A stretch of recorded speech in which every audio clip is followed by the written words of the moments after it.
It is that time. Time for Stiles and Watkins. You can join the show by texting 916-339-1140. Find us on YouTube at Sactown Sports 1140. It's time for Alan Stiles and Chris Watkins. Yes. On a Wednesday, Stiles and Watkins taking you up to 2 p.m. as the Kings take care of business. That's right. That is what you're supposed to do when you get up big. You don't let a team back in. You don't give them hope.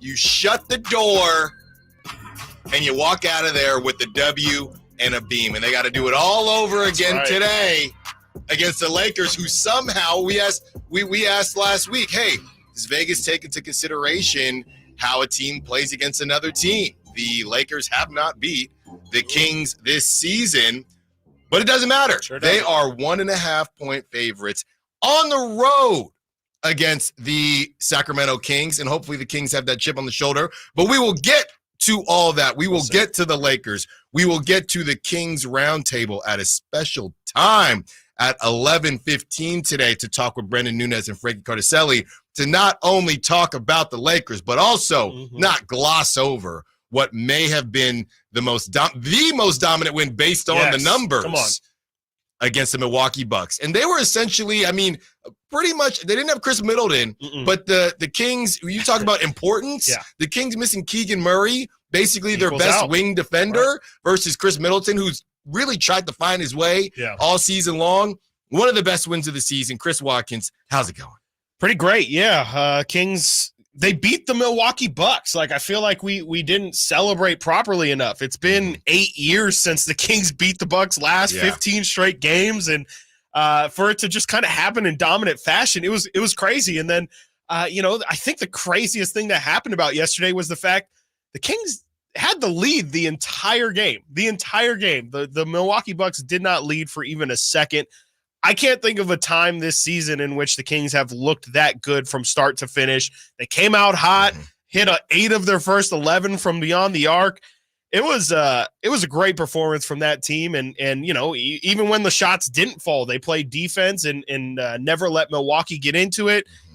Is that what good basketball feels like? Is that where you go up 20 and then you go up 30 and you just don't have to worry about the other team coming back? That's right. It was weird. I felt like I had to have my guard up until Thanasis came in. Really. Yeah. And look, they broke some curses last night. They also broke some records. Domantas Sabonis breaks franchise record for consecutive double-doubles in a single season. Malik Monk has now totaled 630 assists as a reserve, with Sacramento passing Sixth Man of the Year winner Bobby Jackson. Can we just give Malik the trophy? Can you give it to him now? We'll see. It's over. Like Vince Carter, it's over. I hope so. It's over. This is what this team can be. And don't worry, because I know somebody is typing it right now. You know I am not too proud to apologize. And Kevin Huerter, I will talk about Kevin Huerter later in the show, because I am not too proud to admit when somebody balls out, and Kevin Huerter balls out and balled out last night. And we'll discuss why. Chris, you talked about last week the fact that Kevin Huerter had 2 less shots per game, and essentially those shots are going to Keegan Murray. Did he feel a little bit looser knowing that, hey, I got to make up for Keegan. I'm just going to be out here pulling. What do I have to lose? Right. Could that be why Kevin Huerter was balling last night? I don't know how that bodes for when Keegan Murray returns, but we're not going to worry about that right now. The fact of the matter is he looked good. He looked like he was confident, and that's exactly what Kings needed. We also will discuss some of the moves that the Niners have made, and, of course, Keon Ellis putting Damian Lillard on Ellis Island. Damian Lillard, he looked shook, man. He looked shook. He didn't know what to do. He's crying to the refs. And, look, I saw – after the game, Damian Lillard, he's from the Bay Area, so he's hanging out with fans after the game. Great dude. Can I just say, I had to do the post game, and I do the post game right above the family section for the opposing team. Damian Lillard had, I'm not joking, maybe 15 rows of people waiting for him after that game. Brooke Lopez had a nice little section to add to our local legends. Family and friends? Family and friends. Okay. And it looked like there was a couple people who might have been oh yeah, like my auntie's cousin's coworker right. and their son. Yeah. And like things like that. But he stayed for, I mean, I did the live stream for probably 45, 50 minutes yesterday. He was out there for like 40 minutes after the game. Brooke Lopez was too. Shout out. Found out yesterday, Brooke Lopez, another local legend, I guess. He's from Fresno. So he had a nice little grouping out there, but it was crazy. Does that make you like him even more, Brooke Lopez? Of course. It made me feel even closer to him. I was like, I knew we had some sort of kinship. I could not believe how many family and friends, and it made me think, I think I've said it on the show, but he had to pay for a lot of those tickets yesterday. You do not get 60 comp tickets on the road. Dame probably had to spend thousands of dollars yesterday. Especially if they know you got it. Exactly. I mean, that's especially when people are like, oh man, why are you being stingy, bro? Like, what's going on? I know you got it. I know you got it, cuz. Yeah, I know you got it, cuzzo. I just don't know you. Like, I literally have not talked to you. So I thought that was crazy yesterday. Well, just like when we were in Vegas, he probably has a handler, and Dame says, for sure, buy these tickets and you handle it. Yes. And whoever pops up, it's all love. Yep. And if my mom tells you someone needs tickets, just get the ticket. No questions. Just get them. Just get them. Don't ask any questions. And we are not asking any questions about the Kings' performance last night as they take care of business. I mean, you look at this score, Chris, 129 to 94. And it hurt.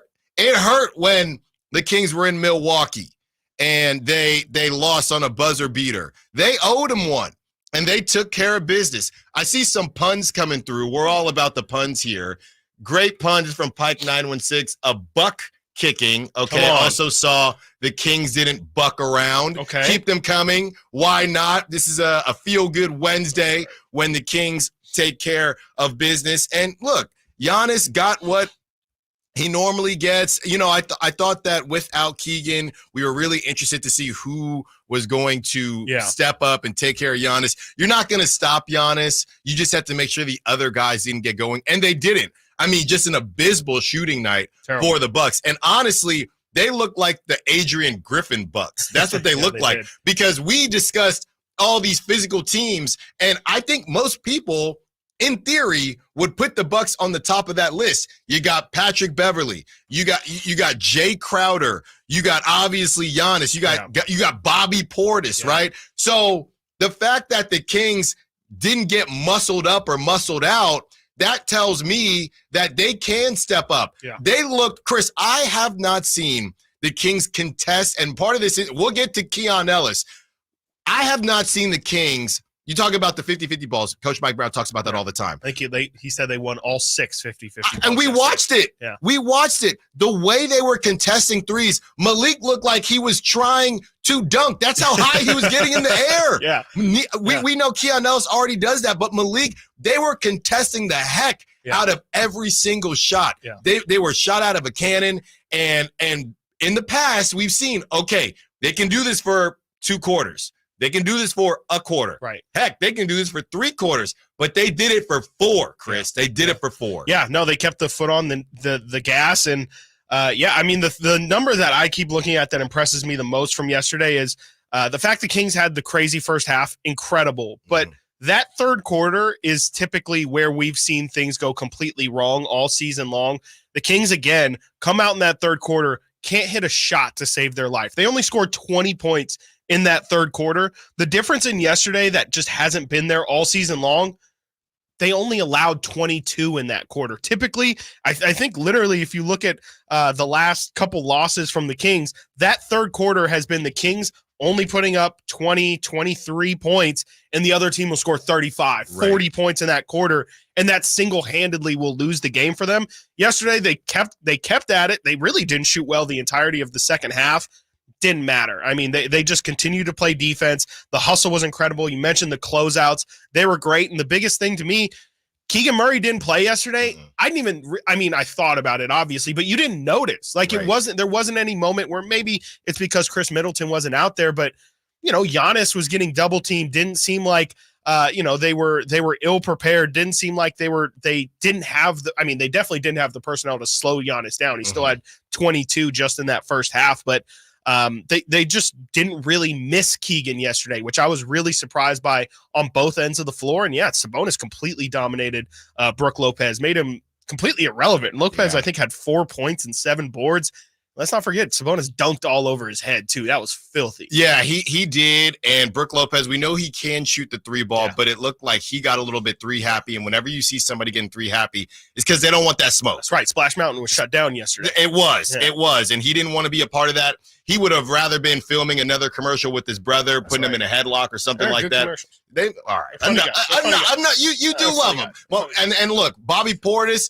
It looked like Bobby was going to go for 25. Yeah. He had 7 Yeah. in the first quarter. They shut him down too. Honestly, Eyes got too big. they did, and there was a delay of game, Yeah, that a was tech wild. situation going on. Honestly, I'm not taking anything away from the Kings, but I thought the rotations for the Bucks were a little bizarre. Not that I watch every Bucks game, but they just looked lost. They were looking for answers. Pat Connaughton, once they could not make the 3, I mean, Malik Beasley, at one point, and then he was talking trash to a fan. Crazy. Brother, you're 2 for 10 from 3. They were What down are you 25. talking about? Y'all shot about That's 19% from 3-ball Yeah. land. Been And there. if you got above that, that was during garbage time. So let's not act like you have anything to say to anybody. When we get back, we discuss what went right for the Kings, and there sure was a lot of it. Stiles and Watkins, Sactown Sports. Has Monty put together a roster that can help make a deep playoff run this season? Just trying to give coach options, give him guys that can help us win in a variety of areas. Obviously, our top guys are going to play every game, but there's going to be other times, whether it's injuries, matchups, we've got to have some variety on the bench for coach to point to and say, go in there and help us win. Tune into every Kings game this season. On Sactown Sports and SactownSports.com. Let's face it, nothing makes you look older than you really are than thinning hair. But what if you could not only increase your hair count, but promote new hair growth without surgery, without drugs with potential side effects, and without a prescription from your doctor? Well, now you can, thanks to a breakthrough new supplement called Hair Grow, provided by New Nordic, the #1 supplier of dietary supplements in Europe. Hair Grow is now available in the U.S. Only Hair Grow contains Tocogaya, a powerful antioxidant that has received a U.S. patent. Multiple clinical studies show Hair Grow is safe and effective in promoting new hair growth. In one study, 95% of the patients using Hair Grow saw increased hair count. Don't lose more time and more hair. Try Hair Grow today to feel and look your best. Just go to newnordicusa.com or visit Walgreens or Amazon to purchase. Look younger and feel more confident with Hair Grow by New Nordic at newnordicusa.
It was If it because calls for it. it That's was. got to be sponsored. You guys got to get a only Tapatio sponsor. There's only one sponsor. Is there a there. wasabi company we can get in touch with? A sushi restaurant? Maybe a sushi you restaurant, know, right? I got my spots in That's the right. Thomas. That's right. I The got my NATO. spots Are in you the Thomas. a unlimited sushi guy? What's that called? All you can eat. all you can eat sushi guy? Base? No. Yeah, no, I don't like it either. I don't Weird. think so. And they charge you if you don't eat it all. Yeah, they do. That's Yeah. I've actually strangest never part. been somewhere that's done that, but I know places do that. I've only been to one, and it is a little strange, and you do have to end up paying it's all you can eat, so you're gonna have to pay top. But I thought they only pay you if you try to take it home. I think if you still have, I have a How friend. do they do that? What do they cut? What do they No, they count look the at rolls? they look at your food. I have a friend who's so cheap he goes into the bathroom and throws it away. That's actually smart. Yeah, He just puts them in his pocket. I've never been a part of that. I've never had somebody count the rolls, but it would have been easier to count the number of threes that the Nice. Milwaukee Bucks made as they shot. I actually gave them too much credit, Chris Watkins. What's up? 17.9% from three. Oof. They were Could you seven. imagine? They were Wow. 7 for 39. Okay, I'm gonna do it, even though I know they're professional athletes. Sure. You're not guarded by anyone. Yes. Do you think you can make over 7 threes, not guarded? Yeah. If you were given 39 chances, I think NBA. so. I think so. It would probably be around 7, maybe 10. Yes. But I think so. I feel like I could hit 7. That's 7. a low enough number to where it's you can get, even if you're a bad shooter, you could probably hit 7. 7 for 39. Yeah. 30 for 82 field goals with Giannis. Yummy. With Giannis and Brook Lopez and Bobby Portis, all the beef that the Bucks have, they shot 36.6% from field goal. That's the takeaway. Yeah. That's the takeaway, guys. If we can D up against a team like the Bucks, there's no excuse without Keegan, right? So that cancels out with Middleton. There's no excuse for us to not be able to do this night in, night out. On paper, this is a team that should have given the Kings a lot of trouble. And they did not because the Bucks, maybe the Bucks didn't come to play, whatever it is. We saw how you played the Bucks last time in Milwaukee. Yeah.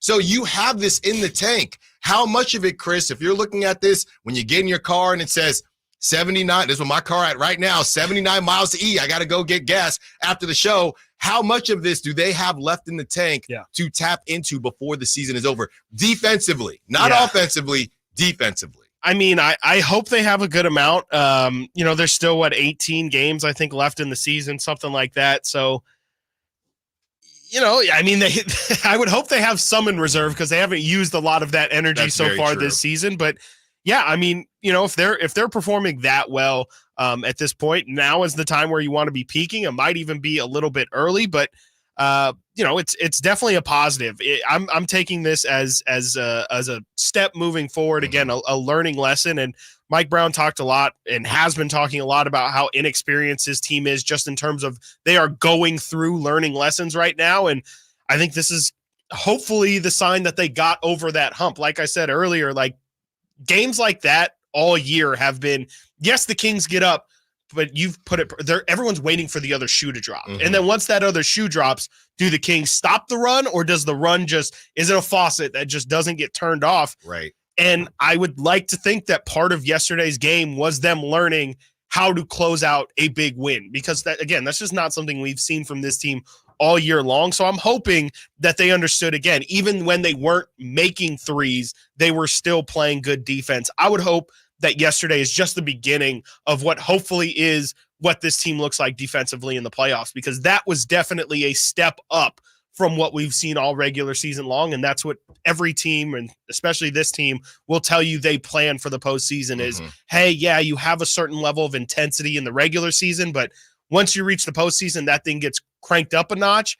I feel like yesterday was that crank, probably up to an 8.5, closer to a 9. I think that's about as good of a defensive performance as this team can put. And yeah, you said it, without Keegan Murray, who's maybe their best overall defender. Yeah, and honestly, for the Kings to overcome, I don't know what it is about the third quarter. I guess I wasn't really joking, but when everybody's out getting hot dogs and hamburgers, it almost feels like the Kings don't have that energy. Yeah. And that might honestly be what Coach Mike Brown is talking about whenever he says, well, at home, we depend on the the crowd to give fans us so juice, much. right. Maybe it's that third quarter where, they're looking around and nobody is saying anything because everybody is stuck in lines going to the bathroom. It always whatever feels it too is. quick, right? Halftime. It's very quick. Yeah. It's very quick. So I don't know what that is about, but they were able to power through their cold spell. And we talked about how they defended the perimeter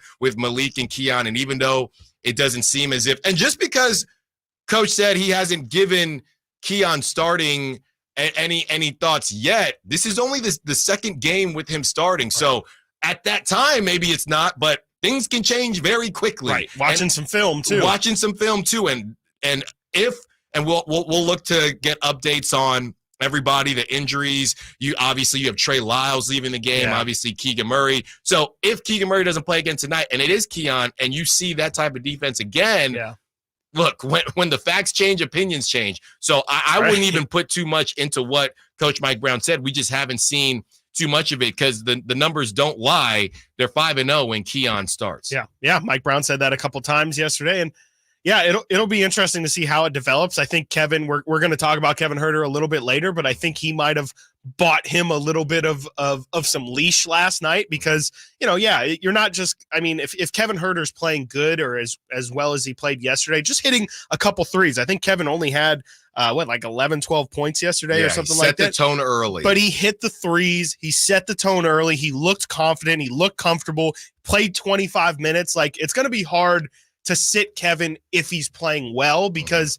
if he's playing well, finally, you don't want to ruin that confidence. Yeah. But, again, we've seen him be up and down all year long. If the downs are going to come with not many games left in this season, that's where I wouldn't be opposed to seeing Keon thrown in that starting lineup. But at the very least, can we get Keon Ellis a confirmed, solidified rotational spot, please? Because at this point, I think that we've seen enough of that 3-guard rotation. I'll even throw Davion in there too. He's played really well here recently, but I just think that there needs to be, we've seen Chris Duarte pick up the DMP CDs here recently, but I don't want to go back to Keon and Davion kind of fluctuating in their minutes and maybe not even getting any minutes. I feel like those guys specifically at this point have played well enough to justify being in there. Yeah, and that's where we find ourselves with Harrison Barnes as well. Kevin Huerter and Harrison Barnes, it's a cycle. Yeah. We complain. They have a good game, and in Coach's mind,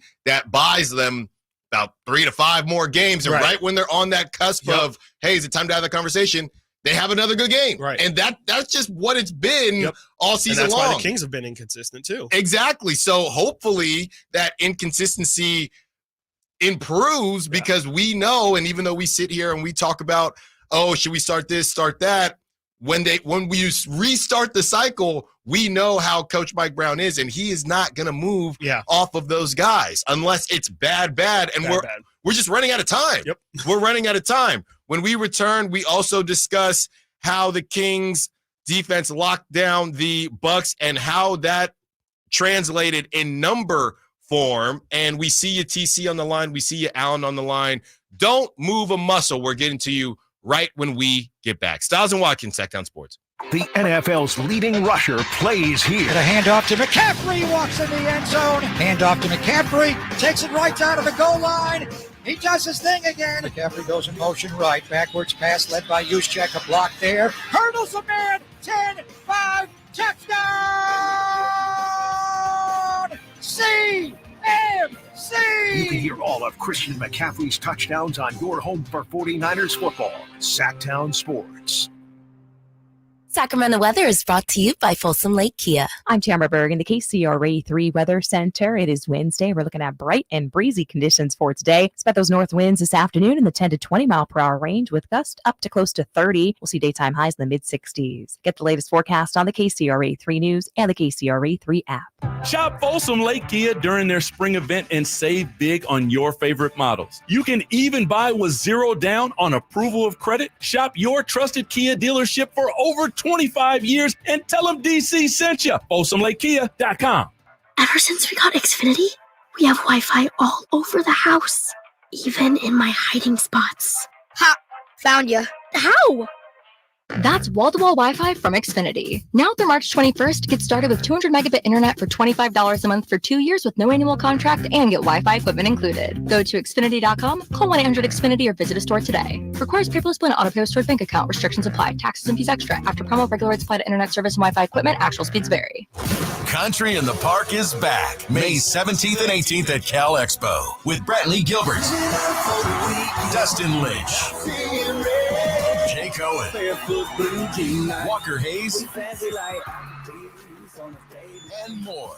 Tickets start at just $46. Country in the Park, May 17th and 18th at Cal Expo. For more information, visit CITPFest.com. Brought to you by California Army National Guard, Major Wood Home Furnishings, and RVs of Sacramento.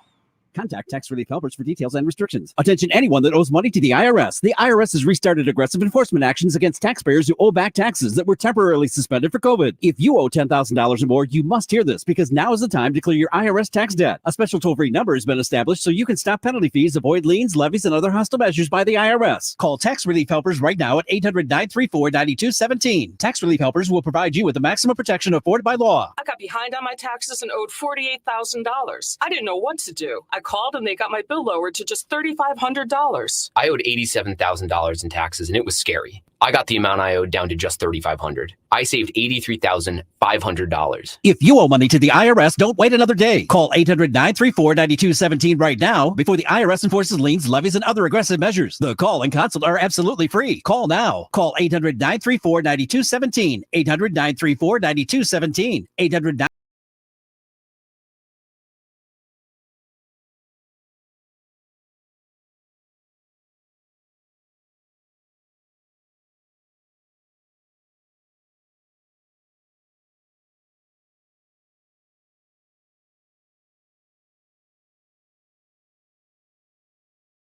Local. Live and local. This is Sactown Sports.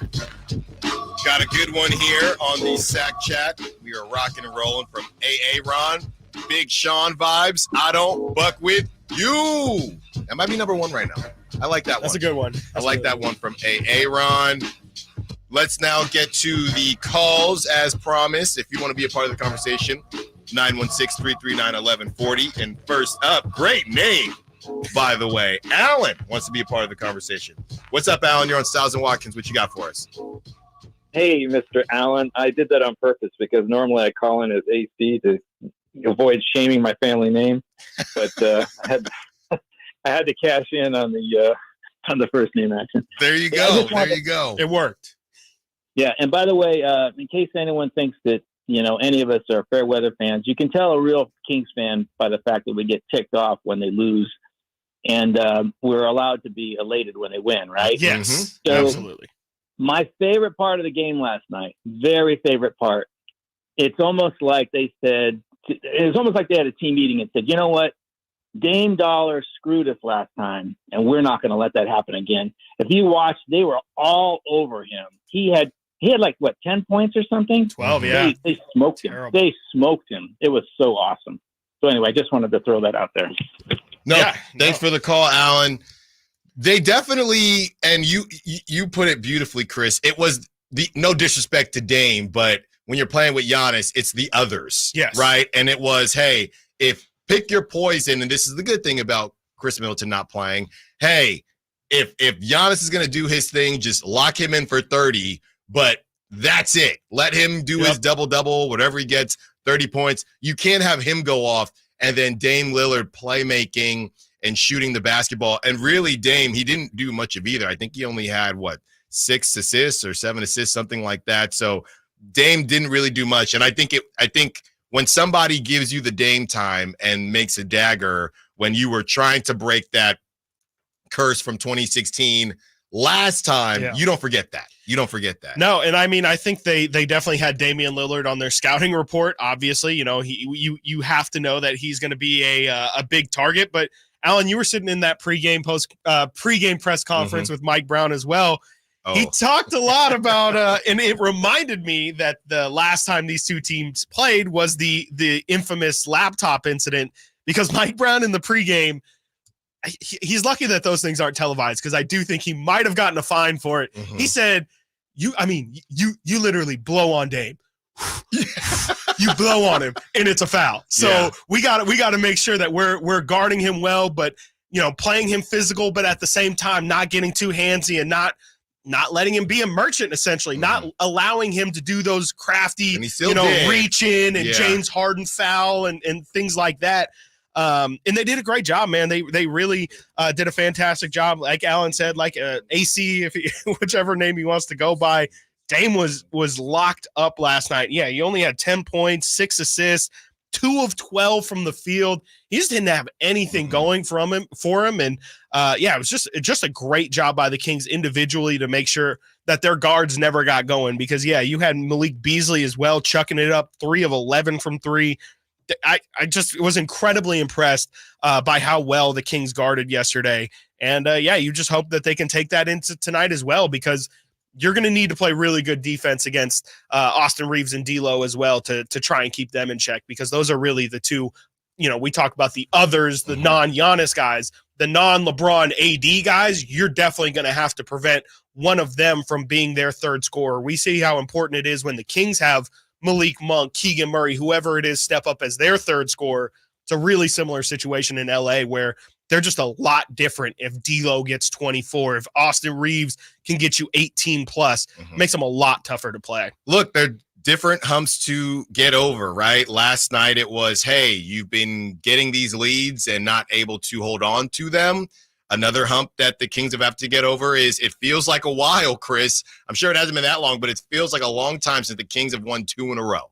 Okay, or 2 good performances in a row. Good team. Now, you're not going up against a team that you should beat, or according to Vegas, you're not.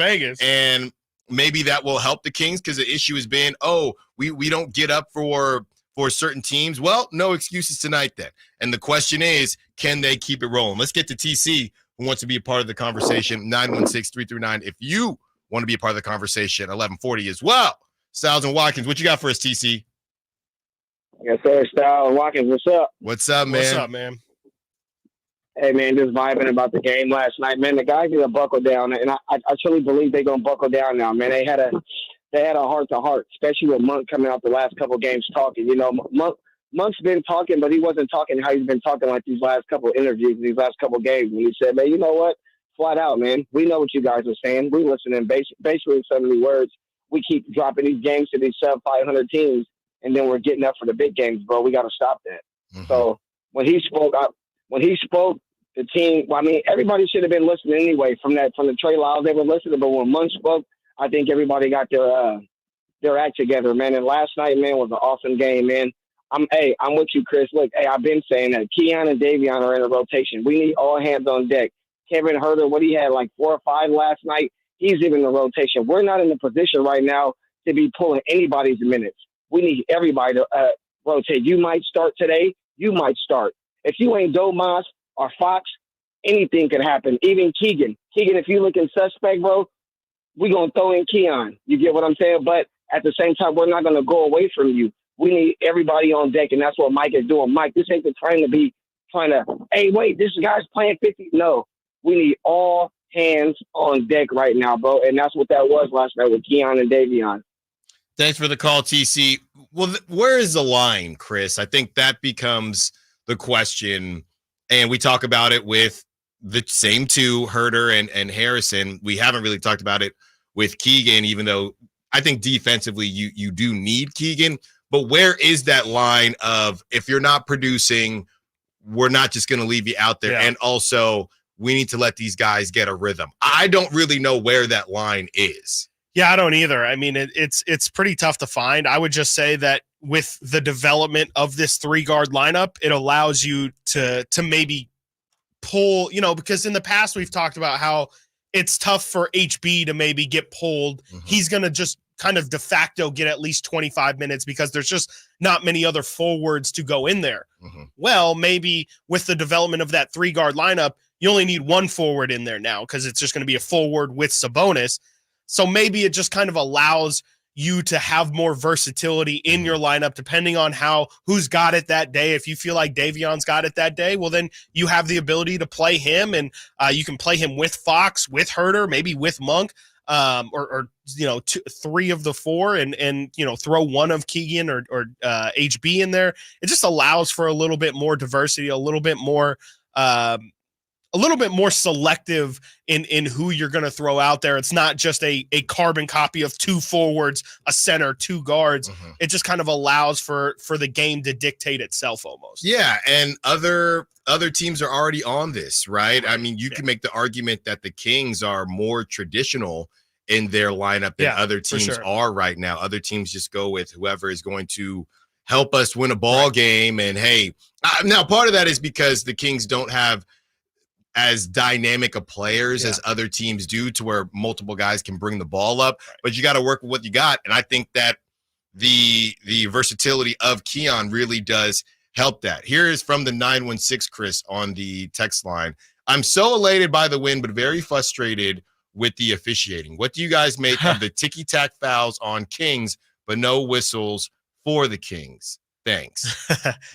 I have some thoughts on the free throw discrepancy as well. It was definitely something I was keeping note of. I don't really pay attention specifically to I try not to score keep in terms of the Bucks had 3 favorable whistles and the Kings didn't get any, but it's tough to not notice when the Bucks in the first half took 21 free throws and the Kings took 4. Yeah.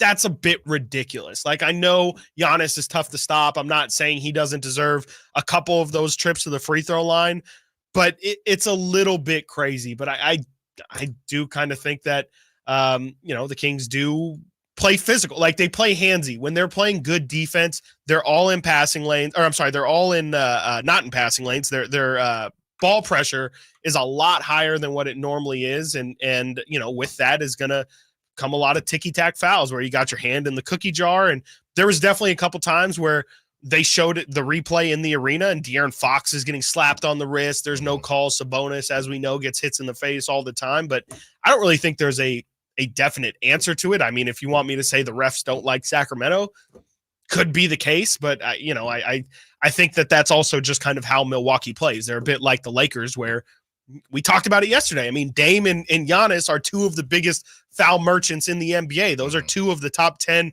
free throw getters in the NBA. And that's just kind of how they're officiated. So I don't really know if how much of it has to do with the Kings, how much it has to do with the Bucks and their stars, or how much of it is probably a mixture of both. Yeah. Some of them, you talk about 50-50 balls, the 50-50 fouls, I think all went to the Bucks. Yes. And I think even that 50-50 ball that they called a foul on Davion. I don't know if you remember him diving on the floor and Patrick Beverly's leg. And a lot of people felt, well, now Davion can't go for the ball. There was another one. It might have been when Trey Lyles actually got injured, when Dame kind of just ran into him. They were both going for the ball. That one I thought was actually more egregious than the Davion one. When you dive, fine. But that one was just Damian Lillard just fell on the ground. Right. He just fell on the ground. And on the other side, when you see De'Aaron Fox get fouled, not 1, it was 3 not times, 2, not 3. And then at the end, Jay Crowder's just slapping it. At the end, De'Aaron flails because he said, if that's what we're doing, if that's what we need to do. And that has been the argument with the foul merchant flailing thing. If refs are missing calls and the other team is getting calls, then I can't play with integrity anymore because I'm not getting any calls. Yeah, exactly. Now, I know the Kings have been shooting free throws well, but are we sure it's a bad thing that the Kings weren't shooting Are we sure it's a bad thing that they weren't shooting too many free throws? When we return, we have been extremely positive here, but let's discuss what went wrong being a relative term, for the Kings and what they can improve on, because more merchants are coming. The merchants are coming. The merchants are coming. It's crazy. More are coming tonight against the Los Angeles Lakers, so the Kings got to be ready to defend. Stiles and Watkins, Sactown Sports. Sweep LA. The Kings go for the season sweep tonight against the Lakers. Here's a great steal. Malik Monk ahead to Keon Ellis. A full-blown 2-hand throwdown, and the Kings have a 20-point lead as the defense has just been spectacular. The Kings and Lakers tonight at 7 on your home for Kings basketball, Sactown Sports and the Sactown Sports app. Flooring is your game. We'll help you win it, because at LL Flooring, all we do is floors. You want decor? Try. You want plumbing? You're out. LL Flooring has been helping pros knock it out of the park for over 30 years. Visit one of our 400 nationwide warehouses for one-on-one service, extensive inventory, and exclusive pro pricing. Get the pro treatment you deserve. Enroll today, online or in-store. LL Flooring, every step covered. Dr. Ken Howachek and kinesiologist Kelsey Graham discuss the Good Feet store. The foot has a lot of detail. It has a lot of complexity. There's a lot that can go wrong. A lot of problems start in the foot and end up elsewhere. Knee pain, hip pain, back pain. When aligning the feet properly, we can see relief elsewhere. And that's the beauty of the Good Feet arch support. It can place the feet into their ideal position and gives them the balance, the support, the comfort, and the relief of the pain. The bottom line is that the Good Feet arch support can be a highly effective pain relief solution when nothing else has worked. The feet have a really big impact on how the rest of the body moves. The knees, the hips, the lower back especially. If the foot isn't properly aligned, all of these joints are going to function incorrectly. That results in a lot of muscle tension and chronic pain. What I really like about the Good Feet system is that the right arch supports can put the foot in its proper alignment. So all the joints up the rest of the body will be aligned properly as well. And when the body's aligned, we can reduce the risk of injury and chronic pain. Visit the Good Feet store in Sacramento, Roseville, Modesto, Stockton, and Vacaville for a free fitting and test walk. With RT Painting, our name says it all. We are a reliable and trusted commercial and residential painting company serving the Sacramento area since 1998. Employee owned, our attention to detail is second to none. Put our decades of experience serving our community to use for you. Get a free quote today. Call us at 916-900-8112. That's 916-900-8112. Or go online to rtpainting.com. That's rtpainting.com. RT Painting, your trusted and reliable painting contractor of choice. Planning for spring at Lowe's means big savings on outdoor power equipment, and Lowe's knows nothing feels better than free. Buy one select Ego string trimmer, leaf blower, or mower kit. Get one select 56-volt battery free. That's up to a $299 value. Power through spring with Ego, the #1 rated brand in cordless outdoor power. Because Lowe's knows home improvement. Valid through 4/3 while supplies last. Selection varies by location. Ball forward, take your base. The only thing worse than a pitcher running out of gas on the mound is your old phone running out of storage for your photos in the stands. Goodbye, home run! Switch to Verizon and get a great deal on a new iPhone 15 Pro with tons of storage for all the ballpark pics you want. Just trade in your iPhone, any model, in any condition, so you'll feel like you're winning, even when your team's not. Trade in any iPhone in any condition for a great deal on iPhone 15 Pro with unlimited Ultimate and get iPad and Apple Watch SE with eligible service plan. Only on Verizon. Hey, it's Carmichael Dave. I got good news. The American Energy Heat and Air $0 HVAC diagnostic has been extended to February 29th. That's right. It expired at the end of January, but want to give you all an opportunity who missed out to get in. It's a $99 value. All right, it's $100, and right now it's free. I don't know how much easier I can pitch that. Normally $100, now $0. Let the American Energy team test your system, your connections, and all the moving parts of that system to make sure it's functioning properly. And you know who's going to be coming to your home? A group of people that have an A+ rating with the Better Business Bureau. A group of folks that have been making the greater Sacramento area proud since 1981. $0 HVAC diagnostic. Normally a $100 value right now at American Energy Heat and Air. Go to AmericanEnergyAir.com or call them to make your appointment. 916-520-9990. When you take the time to shop at Folsom Lake Honda, there's one thing you'll always find. Happy people ready to serve you. As a family-owned and operated dealership since 2009, customer service is our #1 priority. Our customers love doing business with us, and you will too. Looking to own or lease? During the spring sales event, drive a brand new Accord or Civic. Visit us today at FolsomLakeHonda.com, your one-stop Honda shop. Folsom Lake Honda, yeah, your one-stop Honda shop.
debating I about saw that. how did y'all? I will never forgive y'all for siding with Captain America. And Right, I agree. right. And I Bucky. can't stand Captain America. And Bucky. You had some more Dude is 2016. Dude is soft. Dude, facts. I wish that we lived in the Avengers world on the radio because I would talk so much trash about Captain America. Yeah, I always thought about this too. Sorry for we're just going off on superheroes here, but like if we were one of the people in the superhero world, Dude, when Ultron we would came, hate superheroes. We'd be like, they just destroyed. First of all, they created Ultron, even though the government would probably hide it and be like, no, it was an evil villain, and like all these it would be And there'd then be a lot of Vision's restrictions. just running around as Ultron, like as a version of Ultron, and there's like, oh no, this is actually this good. This Ultron. one's good. This is one of the good ones. I saw a meme a couple days ago. It was a bunch of cars turned upside down and fires, and then the top just said, "We saved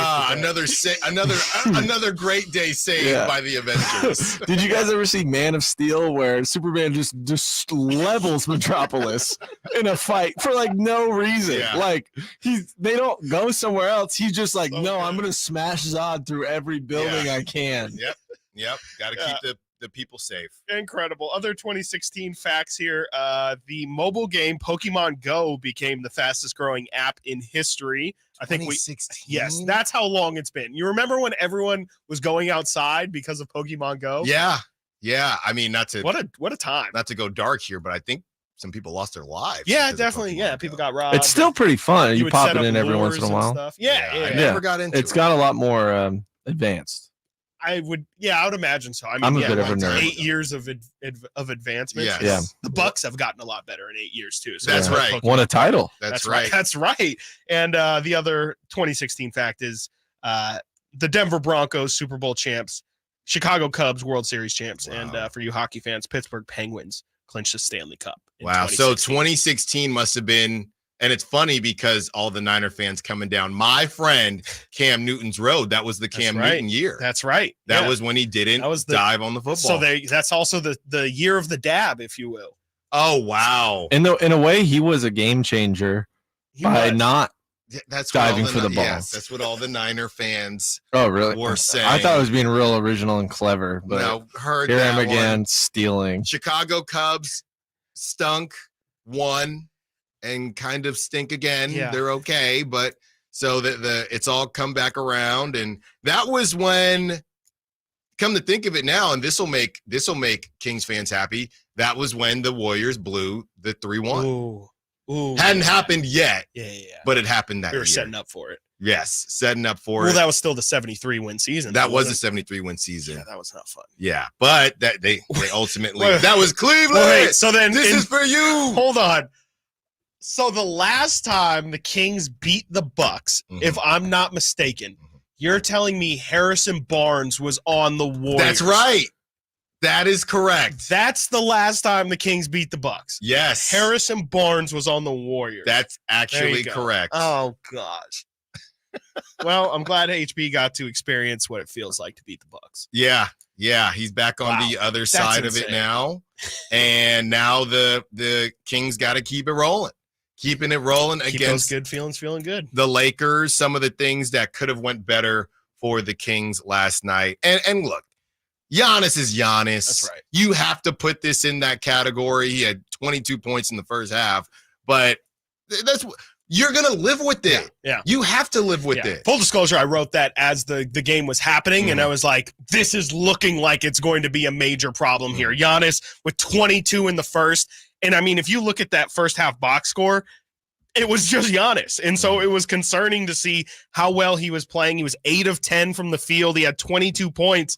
And I don't think anybody else on the Bucks was even in double figures. So it looked like it was going to be a scary night where Giannis might have said, nobody else on my team has it, but they can't stop me. And my fear was, this guy's just going to drop 50 tonight. He's going to get to the line, get to the rim, and probably miss like 8 shots all game and have a 50 piece. And thankfully, I in the first half, he had him. But I ain't gonna lie, he had him in the first half. Second half was a completely different story, though.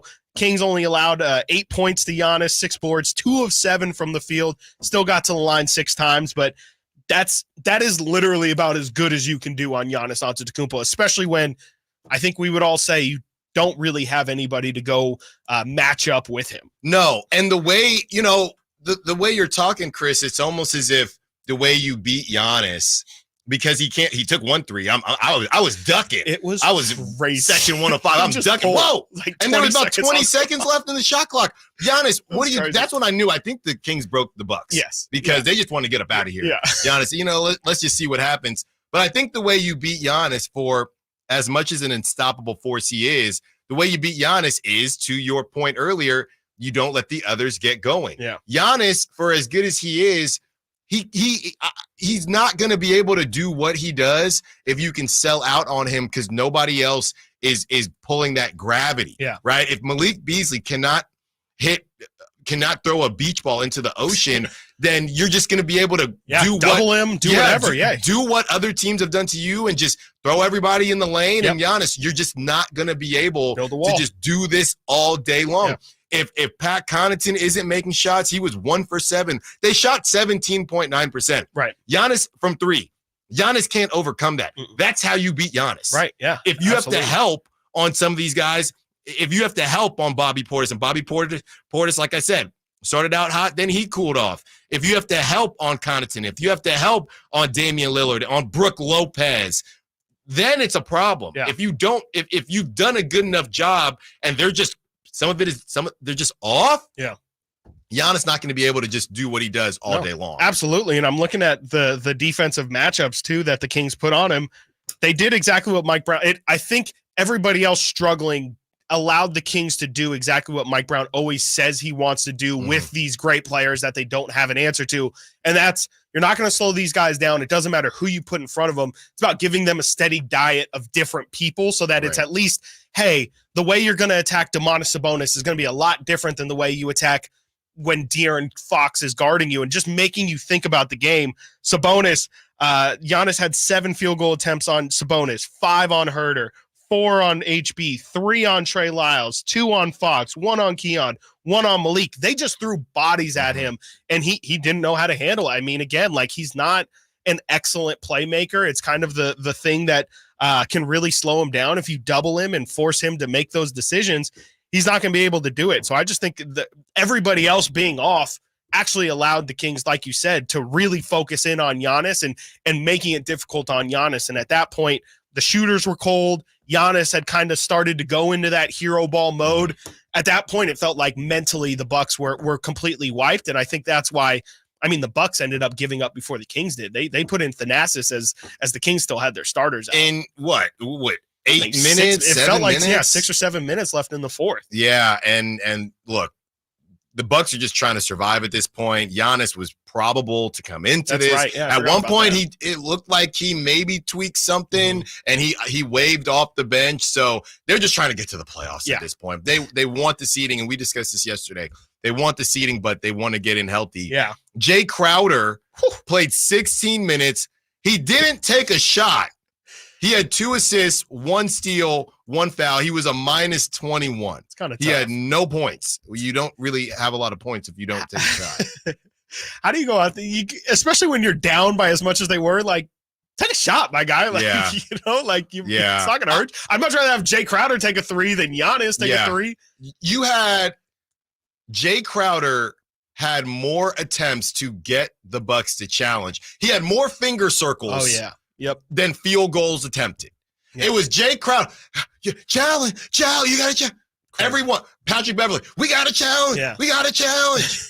Guys, we don't believe you. Nobody believes Pat you. Bev is a wild dude he's to watch hilarious. in person. He's really funny. He's hilarious, all over the man. Place. He's got that big Zaunt energy. Super where he's Zaunt just like energy. Very, very active, always yelling at people. Right. Very much like Kevin Hart.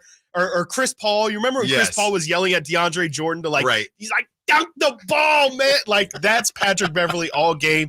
Referees, he's just yelling at him. He's talking to him all game long. I mean, I was surprised that Bobby Portis didn't pick up a tech when he held the ball. That was really a strange. delay, they said? They called it a delay of game. Yeah.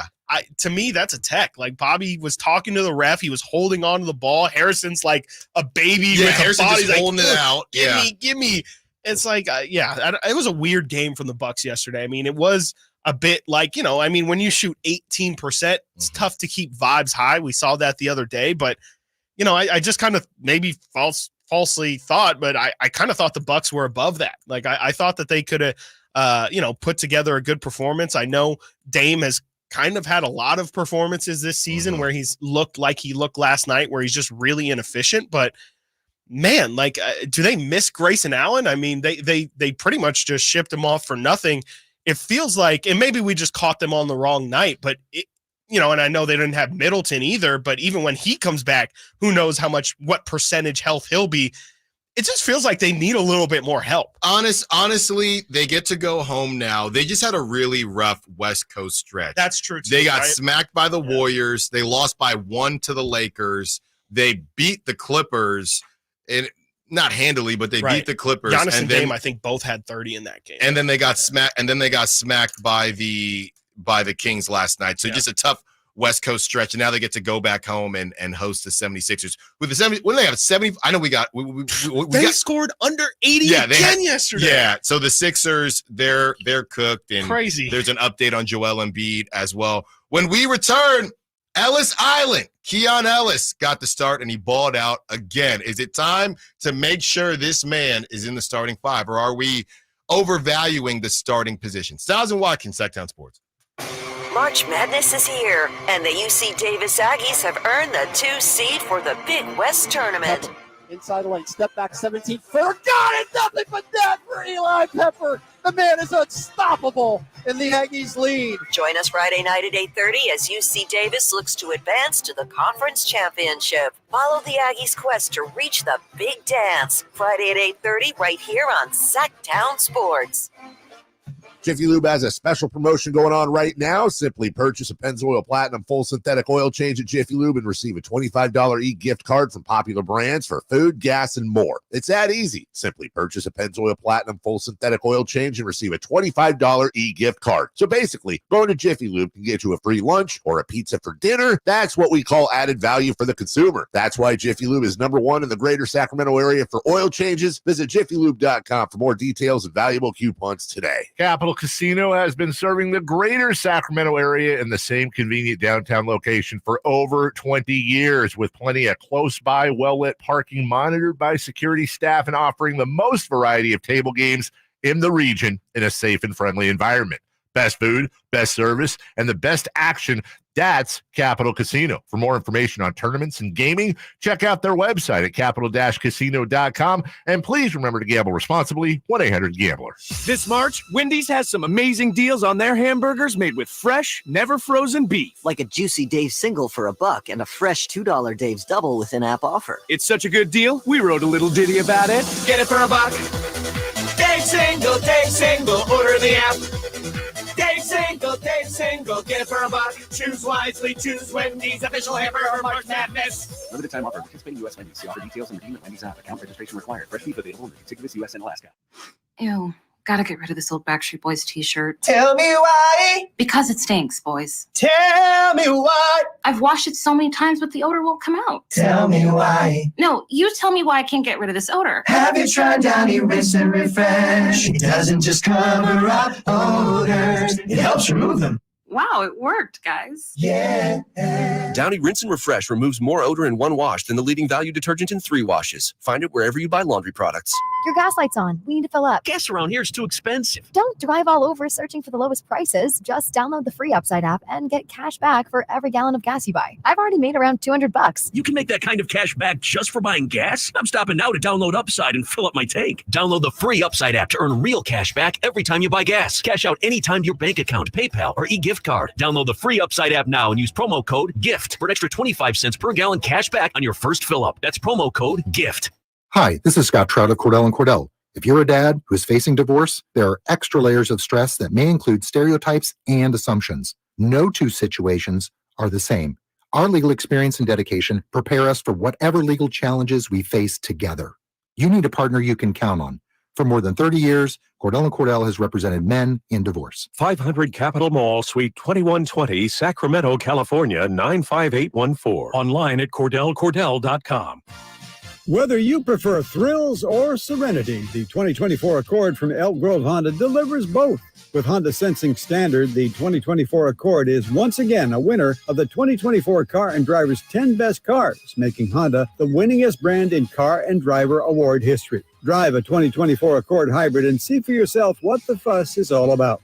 We're Elk Grove Honda in the Elk Grove Auto Mall, Highway 99 at Elk Grove Boulevard. I gotta get an Elk Grove Honda. Contact tax relief helpers for details and restrictions. Attention anyone that owes money to the IRS. The IRS has restarted aggressive enforcement actions against taxpayers who owe back taxes that were temporarily suspended for COVID. If you owe $10,000 or more, you must hear this because now is the time to clear your IRS tax debt. A special toll-free number has been established so you can stop penalty fees, avoid liens, levies, and other hostile measures by the IRS. Call tax relief helpers right now at 800-934-9217. Tax relief helpers will provide you with the maximum protection afforded by law. I got behind on my taxes and owed $48,000. I didn't know what to do. I called and they got my bill lowered to just $3,500. I owed $87,000 in taxes and it was scary. I got the amount I owed down to just $3,500. I saved $83,500. If you owe money to the IRS, don't wait another day. Call 800-934-9217 right now before the IRS enforces liens, levies, and other aggressive measures. The call and consult are absolutely free. Call now. Call 800-934-9217. 800-934-9217. 800-934-9217. When the unexpected happens,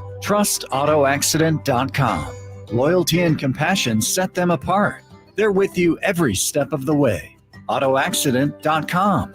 That's AutoAccident.com. KHTKAM Sacramento, KYMX HD2 Sacramento. From the Power Business Technology Toshiba Studios, your new home for 49ers football in the 916. Sactown Sports.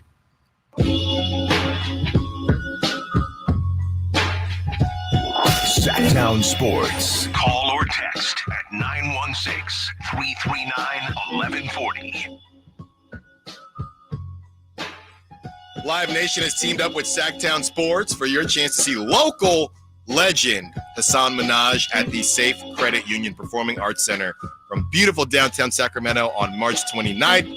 All you have to do is hit up the Folsom Lake Honda hotline at 1 p.m. Chris Watkins will choose the number caller you need to be for your chance to win those tickets. More good news if you are a Kings and Niners fan. Kyle Juszczyk has restructured. He is staying in San Francisco / Santa Clara. He's staying. The Jackets are staying. Right. They're staying. Whoopee. Yes. Awesome. I mean, that is really, really big for the Niners. I mean, it feels like, Juszczyk is vital to the vibes of the Niners and just, how they do things, how they want to do things. And last year was definitely the first time that I've really, watched every single down of every single Niner game. Has his usage gone down? Like, it feels like with Christian McCaffrey, he maybe, his use might not be as important as what it was in the past. But I mean, obviously in the biggest games this year, he came up huge, which is probably what they have him there to do. But I was just curious if typically he gets a little bit more of a workload. I think it maybe a little bit less, but everybody knows it's about the blocking schemes and everything that he does. It wasn't surprising that he restructured because, funny enough, they're probably the closest match made in heaven in terms of Juszczyk needs the Niners and the Niners need him. What he does and what he's really good at. It's a dying breed, man. Yes, it's perfect for the Niners and vice versa. So I'm not really surprised that happened because the market isn't outstanding, but it is unique to what he does. And I think he just likes being out here. I mean, he's always with he's the also guys. Still the highest paid fullback in the league, right? Yeah. And if not, he was for a very long time and the highest paid fullback out of 3 fullbacks, right? So, I mean, he loves the guys. We know how he gets down and is always at the games and things like that. So good for Kyle Juszczyk. The Jackets are fired. Christian Juszczyk, good for the Jackets. And hopefully they can start mass producing. They can team up with somebody out there in the Bay and get it taken care of, or somebody up here in Sacramento, because you get the clothing lines going and they're rocking and rolling too. Yeah, so, I think they're partnering with the NFL, but those will probably be a pretty penny. Yeah, there you go. Yeah. There you go. We know how that goes. And $250 each. We know how it goes when Keon Ellis is in the starting lineup. Sacramento is 5-0 when Keon Ellis starts this season. And I mean, what more is there to say? we talked about Kevin Huerter setting the tone, and Keon Ellis set the tone as well. I mean, to come in, he is literally the definition of you don't got to get ready if you stay ready. Yeah. I mean, he comes in the game, immediately 5 points, hits his first 3. There is something beautiful about being in the G League that I do think gets these guys ready. And even though you'll go to the games and clearly they're not as many people and they're smaller arenas, but the hunger that it builds, but you're not scared, right? It's not the big bright lights. You're not going straight from college or anything like that. It's just a different type of hunger that you see when these guys come up.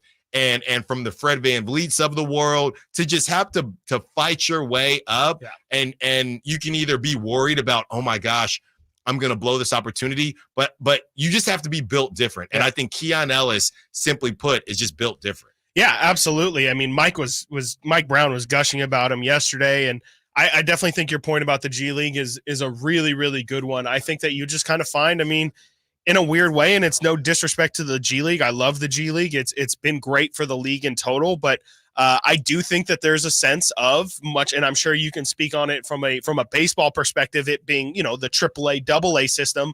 I think a lot of people go to the G League and then say, I really don't want to go back there. Like, it was a great learning experience, but it's tough. I mean, Jason and Dave were joking this morning about Jalen Slauson having to play in Stockton earlier the day and then suit up for the Kings, and he definitely wasn't expected to play yesterday, but just the back and forth. I mean, right? It's a quick 30-minute drive down to Stockton, hour and a half, but it's something that, it's not fun to do. And I think that these guys, when they get to the big club, there's an appreciation of, okay, like, this is a stability and this is where I want to be. And let's, like you said, let's not ruin this opportunity. I think that's a situation where, like you said, Keon's built different. I think when you're put in those kind of situations, you're either calm because you say, hey, I need to get this right. Let me make sure I don't ruin this. And some people say, this is my only opportunity. I have to show out. I got to show everything. And I think that's been the most impressive thing about Keon from day one is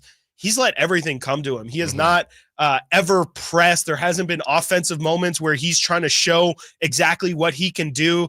If anything, you could say he's too passive, but I think that's also a major bonus. I talked about it yesterday on the postgame. Like, the last thing you want when Keon Ellis is on the floor with Malik Monk, Keegan Murray, De'Aaron Fox, Harrison Barnes, and Domantas Sabonis, if Keon Ellis is taking a shot from anywhere, it doesn't matter if it's an open three, that's going to be a win for the other team. And I think Keon, more than anybody, understands that, and he understands when to pick and choose those spots. He took a 3 yesterday. It was definitely warranted. He knocked it down, ran in transition, got a layup as well in that first quarter. It was a tough layup. It was great. It was a tough layup. It was a really tough layup, running with De'Aaron as well.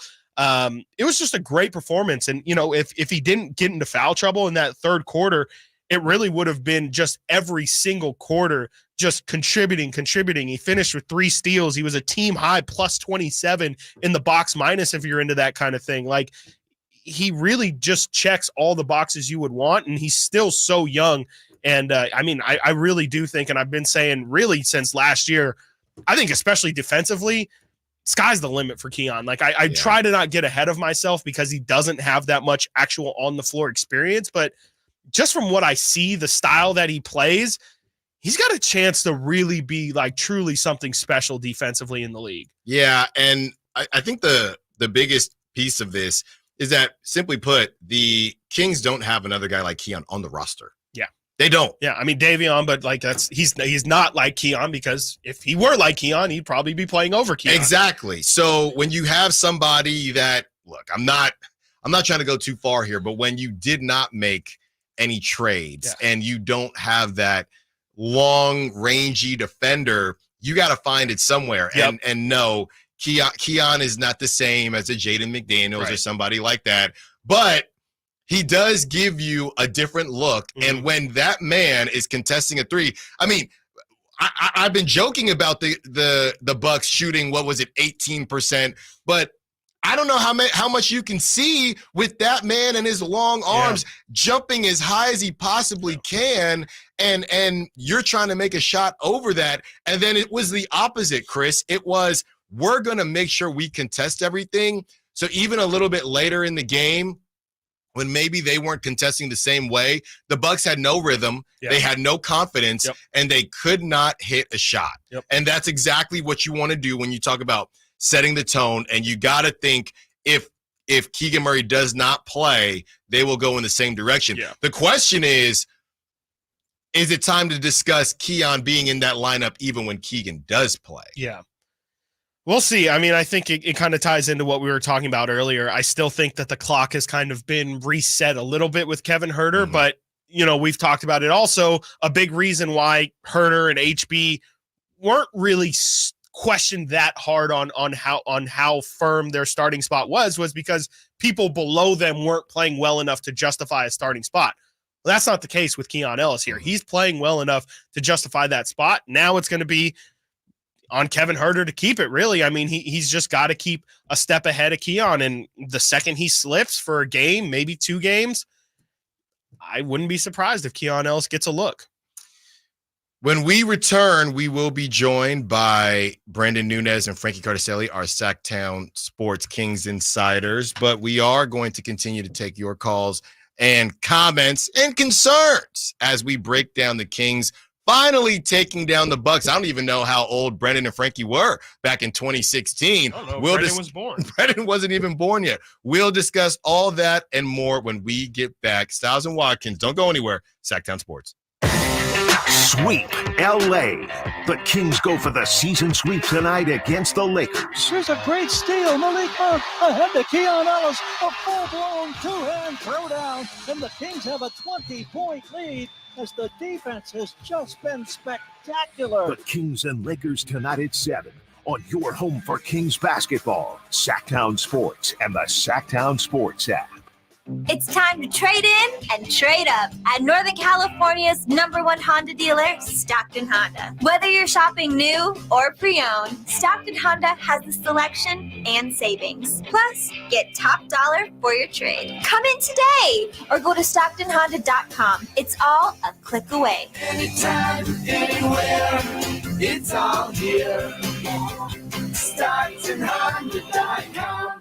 Based on 2022 total new and Honda certified pre-owned vehicle car sales from American Honda Motor Company's own loan report. It's Carmichael Day with a Fire Wings announcement. The Floor and Road location now serves pizza, and oh my goodness, it's so good. Don't forget the Wings Day Wednesday lineup, 88-cent wings every Wednesday.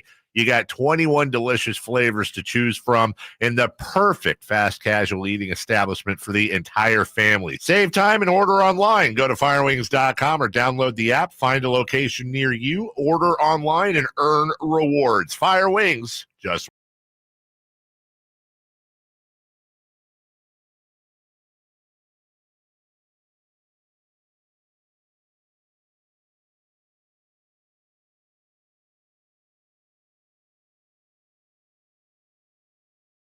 Live and local. Live and local. This is Sactown Sports. It is an earlier edition of the Kings Roundtable on Sactown Sports with our guys, Brendan Nunez and Frankie Cardicelli. Before we get rocking and rolling with them, we are men of our words, and we are going to get to Garrett, who wants to be a part of the conversation, wants to talk Kevin Huerter. I don't know if Garrett's coming down my road. I don't know what Garrett has for us. I still got to apologize to Kevin Huerter for his performance last night. What's up, Garrett? You're on Stiles and Watkins. What you got for us? Oh, man. My question is, why the hell is he still on the team? Why is he starting? Dude is so inconsistent. It's not even funny. I mean, against the Spurs, he put up a big fat donut. In the last, I think, 4 or 5 games, he has a combined total points of 19. Hasn't even hit 20 points in 5 games combined. I mean, I don't know, man. It's really it baffles my mind on why he is out there at all. When there's, I don't know. My mind is just blown. The game last night was amazing. I don't want to take away from the win that the guys got. That was incredible. They played to their opponent's level which can be frustrating at times depending on their opponent, as we see they lost to the Rockets. But, I mean, the question with Herter, why is he still there? I get everyone loves him in sack, but, I mean... Yeah, I hear you, Garrett. The thing is this, and simply put, and our Sactown Sports Kings insiders, Frankie Cardicelli and Brandon Nunes, can hop in on this. Thanks for the call, Garrett. The bottom line is he was coming off a career year. So when you come off a career year and that team and what they did going to the playoffs, he was going to be on the roster. I think a better question is maybe the situation towards the trade deadline. Look, to be honest with you, Garrett, it already came out that they were trying to move Kevin Herter and Harrison Barnes. There was nothing that made sense. There was nothing that added up. And you can thank Minnesota and how they raised the market. So that's why. And he is a guy where they feel like if he can get rolling, and he showed them what he could do. Kevin Herter is only 26. So none of us know if his season high and career highs from last season, if that was the real Kevin Herter, or if the more inconsistent Kevin Herter that you saw in Atlanta was Kevin Herter. So I think that's why he ended up on the team, and I think the price tags on other players was why he stayed on the team throughout the trade deadline. But it was reported that they were trying to move off him.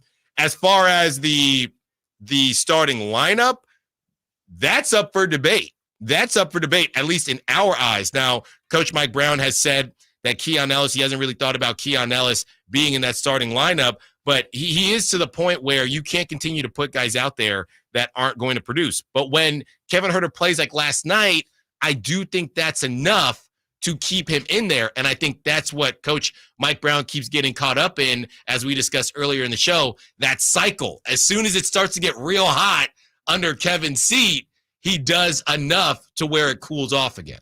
Yeah, and the most important thing is this Kings team needs floor spacing. And when Kevin Herter is at his best, that is what he provides this offense. And even it's not a small sample size. For the past, it doesn't feel like it, but the past 26 games, he's been playing around 28 minutes over those games. He's shooting 40% from three on 6 attempts per game. So while it's been a rough stretch and Kevin does have some peaks and valleys with his game, when he's performing well, and Domantas Sabonis and De'Aaron Fox are able to have him, Keegan Murray, Harrison Barnes, who's shooting 40% from three this season, that makes the Kings very dangerous. So that's what worked for the model last year. The defensive shortcomings are a concern. Those have been addressed. I mean, it's very well known.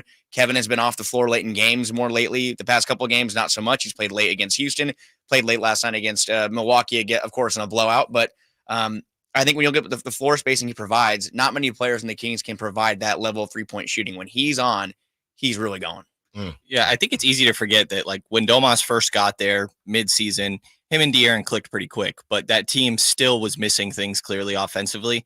In that offseason, going and trading for Kevin Herter, signing Malik Monk, and drafting Keegan Murray, and also having Harrison Barnes already in the system, that spacing was so important for two guys, your two stars, Fox and Sabonis, that so much of their game is predicated on getting into the paint and making plays from there, and having that spacing is really important. So I think they could benefit from upgrading over Herter. I would expect this offseason that they will entertain that and look for avenues to potentially do that. But he's a really important part of their offense. This free-flowing offense that is just read and react is in a very high-paced offense. I always talk about how he sprints nonstop in the half court as well, and I think there's a lot of value in that. So there are questions, but I feel like sometimes his strengths get overlooked a little bit in this conversation. Yeah, I think the main thing is that the Kings are not a 3 seed last season without Kevin Herter. Right. Yeah. So when you go back to the well, when you go back to the next season, is there anybody that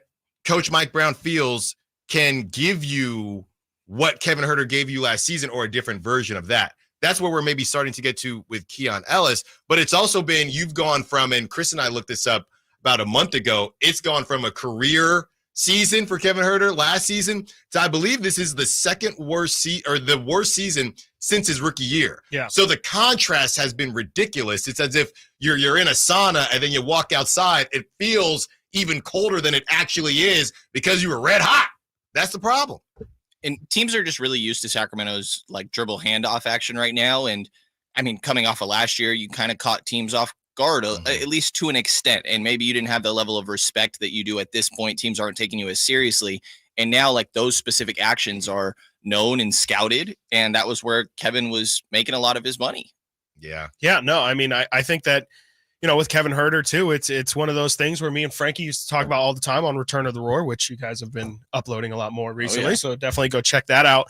But we used to talk about all the time how when HB would play well, the Kings would tend to play well. And it feels like now when Kevin Herter's hitting his shots, it just feels like the offense just kind of falls into place. Like everything is a lot easier. And, it makes sense. It's everybody's ability to stretch the floor and keep things open. And, I think when this team, if you have a 20-point Kevin Herter performance, it feels like it's going to be really hard to beat this team just because it's just another guy that you have to worry about. And Tieran talks all the time how, even when Kevin's not hitting his shots, he still has a great amount of gravity. But when he's hitting the shots, I mean, you have to worry about him. You've got to worry about De'Aaron, if Keegan's got it going, if Malik's on the floor with them, and then Sabonis as well. Like, there's just so much to worry about that you can't plug all those holes as a defense. And that's where the Kings were the number one offense in NBA history last year. And to your point, Alan, like, a big reason why is because Kevin Herter was so good and had a career year. And the closer you can get to last year's Kevin Herter, I think the closer you get to being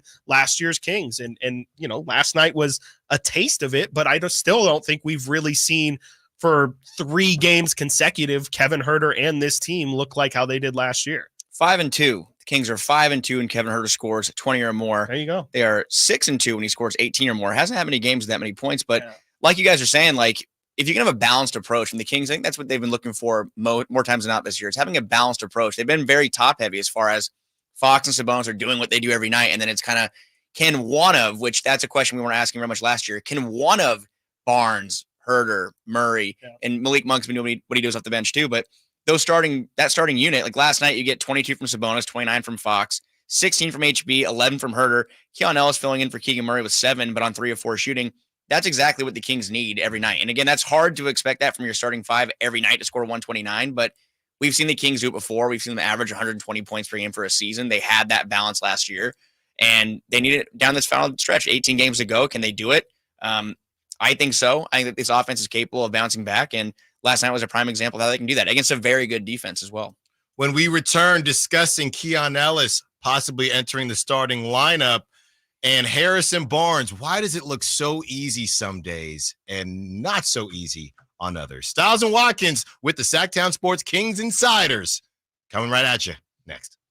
Last season, the Sacramento Kings gave us a little bit of everything. A Pacific Division type GM of the Year, Coach of the Year, Clutch Player of the Year, All-Stars and all NBA performers. Plus, we got to light the beam. Here's a steal by Fox, the breakaway. He's got the rip with the left hand. What does this season have in store? Find out. Each and every Sacramento Kings game can be heard right here on your proud home of the Beam Team, Sactown Sports and SactownSports.com. Sacramento weather is brought to you by Folsom Lake Kia. I'm Tamara Berg in the KCRA 3 Weather Center. It is Wednesday. We're looking at bright and breezy conditions for today. Expect those north winds this afternoon in the 10 to 20 mile per hour range with gusts up to close to 30. We'll see daytime highs in the mid 60s. Get the latest forecast on the KCRA 3 News and the KCRA 3 app. Shop Folsom Lake Kia during their spring event and save big on your favorite models. You can even buy with 0 down on approval of credit. Shop your trusted Kia dealership for over 25 years and tell them DC sent you. FolsomLakeKia.com. Twin Peaks is the best in the game. Here, it's bigger game days and bolder fight nights. I mean, where else can you find a scratch kitchen that always comes in clutch? Every day, from lunch to late night. Only at Twin Peaks, the #1 sports bar. With conference championships around the corner, now's the time to register for the Dos Million Bracket Challenge. Sign up now at TwinPeaksBracketChallenge.com. Then fill out your bracket before the tournament tips off March 21st. For a precision-crafted performance, the decision is easy. A new Acura from Acura of Stockton. Get the driving experience you've been waiting for in a new Acura. Get the best selection and customer service you deserve from Acura of Stockton. Shop in person or use our online express store at AcuraofStockton.com. Acura of Stockton will buy your trade, even if you don't buy from us. Don't settle for less than precision-crafted performance of a new Acura from Acura of Stockton and AcuraofStockton.com. National Ping Club Fitter of the Year, Hagen Oaks Golf Super Shop is introducing the straightest, most forgiving Ping driver ever with the new Ping G430 Max 10K driver. A fixed back weight, Ping's largest head profile, and a carbon fly wrap crown help G430 Max 10K launch the ball higher with less spin for consistently longer and straighter results. Schedule your fitting and see for yourself at the Hagen Oaks Golf Super Shop, Fulton Avenue to Cap City Freeway, or online at hagenoaks.com. When you take the time to shop at Folsom Lake Honda, there's one thing you'll always find. Happy people ready to serve you. As a family-owned and operated dealership since 2009, customer service is our #1 priority. Our customers love doing business with us, and you will too. Looking to own or lease? During the spring sales event, drive a brand new Accord or Civic. Visit us today at FolsomLakeHonda.com, your one-stop Honda shop. Folsom Lake Honda, yeah, your one-stop Honda shop. At Ashton & Price, we get injury victims to yes. Experience, yes. Ashton & Price has been around for over 25 years. No more insurance companies? Yes. Our clients focus on getting better, and we handle all the rest. Results? Yes. We've collected over $100 million for injury victims. No fee until we win? Yes. Our clients pay nothing until we win. Ashton & Price, the best at getting to yes. Remember, for the best advice, don't think twice. Call Ashton & Price. Get ready for your chance to win a $475 gift card by entering Sactown Sports Bracket Challenge on Monday, March 18th. Sponsored by Xfinity. At home or on the go, you'll get the fastest internet to all your devices. Shop Folsom Lake Kia during their spring event and save big on your favorite models. You can even buy with zero down on approval of credit. Shop your trusted Kia dealership for over 25 years and tell them DC sent you. FolsomLakeKia.com. Capital Casino has been serving the greater Sacramento area in the same convenient downtown location for over 20 years, with plenty of close-by, well-lit parking monitored by security staff and offering the most variety of table games in the region in a safe and friendly environment. Best food, best service, and the best action. That's Capital Casino. For more information on tournaments and gaming, check out their website at capital-casino.com. And please remember to gamble responsibly. 1-800-GAMBLER. Hi, everyone. It's Emran Pilati, the host of the True Sports Card Show here on Sactown Sports 1140, Saturdays at 10 a.m. I'm excited about our second location at the Roseville Galleria as True Sports Cards continues our expansion. And to celebrate this day, we're excited to announce that Kevin Huerter from the Sacramento Kings will be signing autographs on March 30th at 3 p.m. You can get your tickets for this event right now by going to TrueSportsCards.com, searching Kevin Huerter in the search bar, and buying your ticket. Limited tickets are available, so please go to the website, TrueSportsCards.com, and get your Kevin Huerter tickets right now.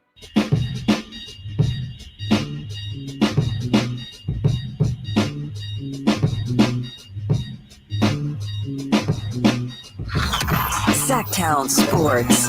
Check us out on YouTube. Search Sactown Sports and subscribe.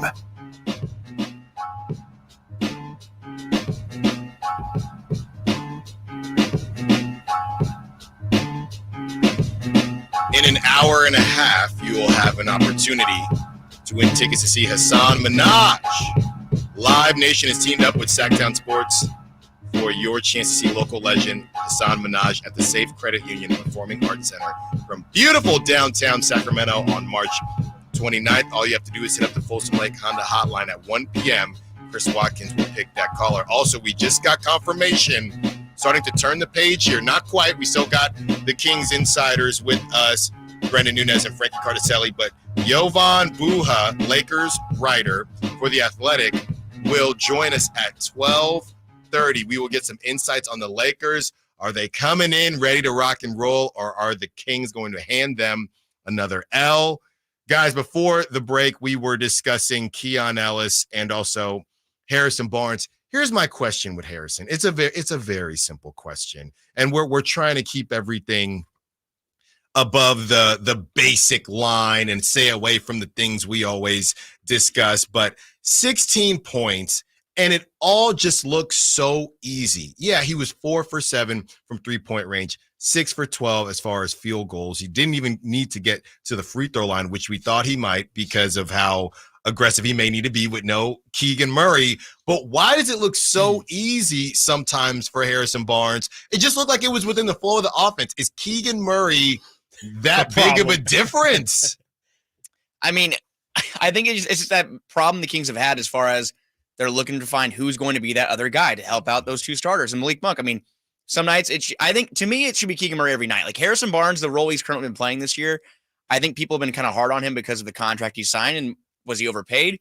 We won't really know. I mean, you might have your opinion on it, but we won't really know until the contract's over in most cases, probably trending that way. But the NBA, the way that the salary cap is working, it kind of might make sense in a year or two. But I think when you look at that, it's been just a huge overshadowing of what he's been doing. Keegan Murray should have been someone that can be taking more initiative on offense. And I think that that's been something that the Kings are trying to do.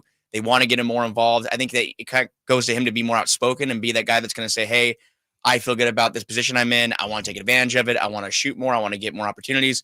Harrison Barnes is kind of a guy that needs to play as good a defense as he can, which again is not going to be the best defense you have, but it's what the Kings have on their roster. But I'm not really looking at the Kings needing more out of Harrison Barnes. I think knocking down threes at a high rate is important.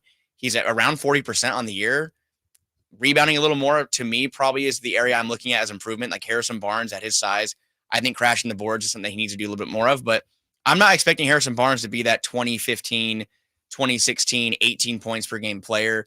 Like, it's nice when he does have those games like last night where he has it going. But I think when Keegan Murray's healthy, I think him still needing to take that next step and take that initiative to say, hey, like, if this offense is sputtering and Fox is getting clogged in the paint, his threes aren't falling, if Sabonis is getting closed in on, I need to take initiative and score off the dribble. Because we've seen Keegan Murray. He can score off the dribble. He can do it on his own. He can knock it down on spot ups and DHOs as well. But he still hasn't been out that outspoken voice in the lineup that can say, I can get a bucket when we need one. He had 6 rebounds last night, Harris. Need more of that. Wow. That's probably 6. How many times has he done that? I was going to look up how many times has he had many 5 or more rebounds, because he averaged, I think it was a career year a year ago or 2 years ago. Last year, for his career, Harrison Barnes, 5 rebounds per game. This year, about half of that, 2.8. So need more from him on that end, in my opinion. Yeah, and I think what Frankie said about Keegan holds true for Harrison and Kevin and really everybody. I mean, same for De'Aaron and Domas, but you see De'Aaron go and get his. Domas has quieter nights as well offensively when it comes to scoring the ball at least. But I think Harrison is a guy that is just like, if he sees an advantageous situation that he's in, he's going to go try and capitalize. But if he doesn't, I don't think he's one that's going to go try and create that necessarily. So I think he's just really trying to pick his spots, and the offense in general applies again for everybody is you have to be aggressive because everybody's going to get their opportunities. It's who's going to be the one to say, no, Domas, come over here and set this screen, or Kevin, get out of the way, sort of thing. And, Kevin could be that guy saying it to somebody else as well. But I think it's just about who is coming into that game with the aggressive mindset. And sometimes that can have to do with matchups, or sometimes it's just, as straight up as who comes in looking to get more shots up, really. And about the Harrison Barnes rebounding thing, you said how many times has he done 5 or 6 in a game? Yeah. Didn't really expect this, but he has had 5 or more rebounds 10 times this season. That's a career low by a wide margin. And with 18 games to go, he would, even if he had 5 rebounds every game for the rest of the way, he would not catch his previous low, which was his rookie season where he had 30 games with 5 or more rebounds. So we're looking at a significant drop off from a guy who last year 40 times he had 5 or more rebounds. This year he's at 10. Oof. Maybe that's because Domantas Sabonis has just been clearing everybody out and getting those boards. And Keegan gets a decent amount of rebounds too. I still think that it's a little inexcusable for a guy that's 6'8" at that size. You gotta crash. I've got a fun number. So you said HB has had 10 times this year, 5 or more. 19 times this season, Harrison Barnes has had 0 or 1 rebound. Oh, jeez. That is very fun. Isn't that so fun? Are we having a blast with that number? So fun. It's great. Black Falcon. Yeah. Like, that's got to be better. You can't do that. You cannot do that. That can't. Like, that can't Davion happen. Mitchell can do that. No, that can't happen. Okay, but can you hear me out on this? Black Falcon's got clipped Listening. wings. Just hear me out. If we look at the average rebounds as a team, what if the situation was that their average rebounds as a team was similar to last season than this season, and it was just going to Kevin Huerter, who's been more of a monster on the boards due to his up and down shooting, and Keegan Murray being a little bit more aggressive. If it's not a detriment to the team, then I don't know how much it bothers me. They still are not. I would say if you take away Domantas Sabonis again, who has played, I believe, in every game so far this season, I don't know what it looks like if he's not like that rebound. Like, they're 17th, I believe, in the NBA right now in rebounds per game. They're probably near the 28th, 29th. In the You remember league how if bad they Sabonis were isn't before he playing. got there? Awful. Yeah. And this is the alarming part for me again. Focusing on Harrison Barnes rebounding, I know is not the reason why the Kings have had shortcomings, but These are the following players that have been averaging more rebounds than Harrison Barnes this year. Okay. Malik Monk, Kevin Huerter, De'Aaron Fox, Trey Lyles, which, okay, Keegan Murray. But looking at Malik Monk averaging more rebounds per game than Harrison Barnes is pretty alarming to me. He's got 30 more. 30 more total rebounds than HB this year. That's a little alarming. Now, maybe that could be because that's G-Man on the call, isn't it? Maybe because Malik Monk's playing more minutes. That could be. I'm not sure if that's in front of me. Do you have those totals in front of you? No. HB's played 200 more minutes this year. Yeah, I think you need to crash a little more. I mean, again, maybe that it's a part of maybe HB's getting back on defense more times than not. I don't know. I think it's just a matter of crashing. And Sabonis has 13 and a half a game, but the Kings have given up a lot of second chance opportunities before, and it could continue if they don't have more guys and they're crashing. Yeah, I mean, at least they're getting it done. And Harrison Barnes, he gives us flashes, which is what we do like to see, as we were also discussing Keon Ellis and what he's brought to the table. I know that both of you were in the post-game presser as well. The whole situation with Mike Brown saying he hadn't given it any thought didn't really hit me the way it hit other people, because that just tells me that he hasn't given it much thought yet. This is only the second game with Keon consecutively, right? And we don't know if Keegan is going to play or not, but that didn't make me feel like it couldn't happen. No, I mean, I don't think Mike's going to sit up there and the players hear these things. Mm-hmm. And Kevin is a guy that is obviously his primary skill is shooting, and that's going to come with some ups and downs. And I think it's also there's a lot of a mental toll and that comes with that roller coaster of being a shooter. And from Kevin Huerter's perspective, you hear your head coach say publicly that you're debating changing the starting lineup. Right.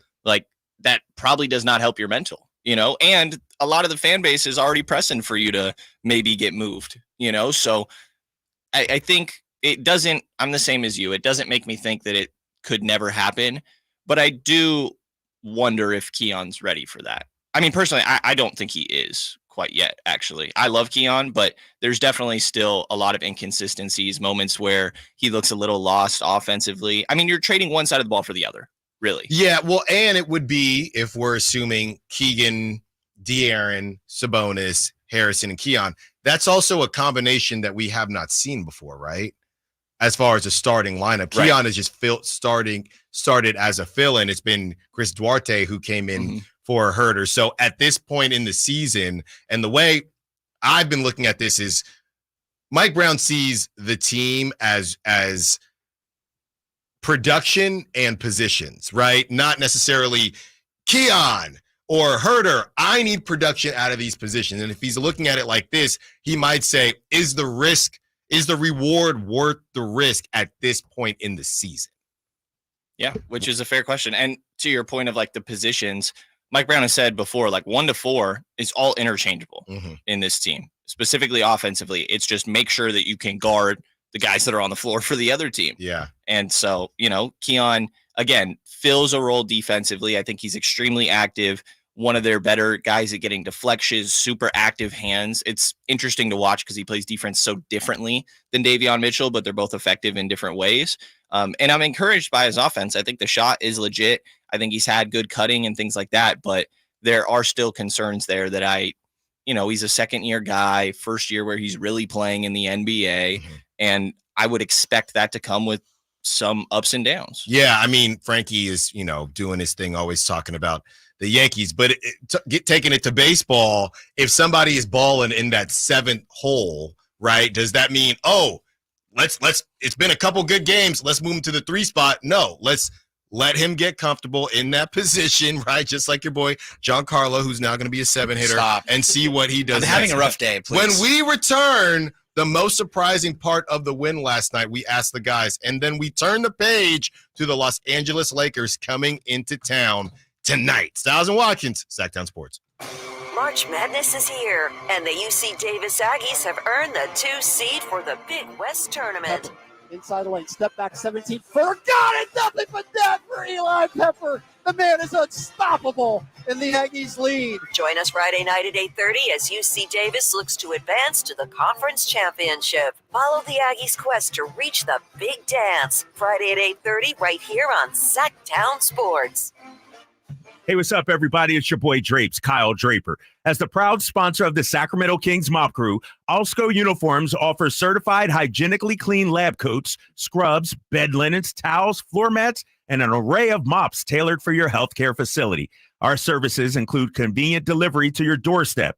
Leading the way in healthcare laundry services in Northern California, discover why it pays to keep clean with Alsco Uniforms. Go to alsco.com to learn more. Again, that's alsco.com.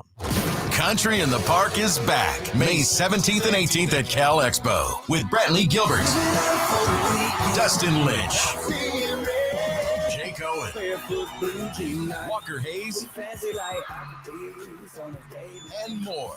Tickets start at just $46. Country in the Park, May 17th and 18th at Cal Expo. For more information, visit CITPFest.com. Brought to you by California Army National Guard, Naturewood Home Furnishings, and RVs of Sacramento.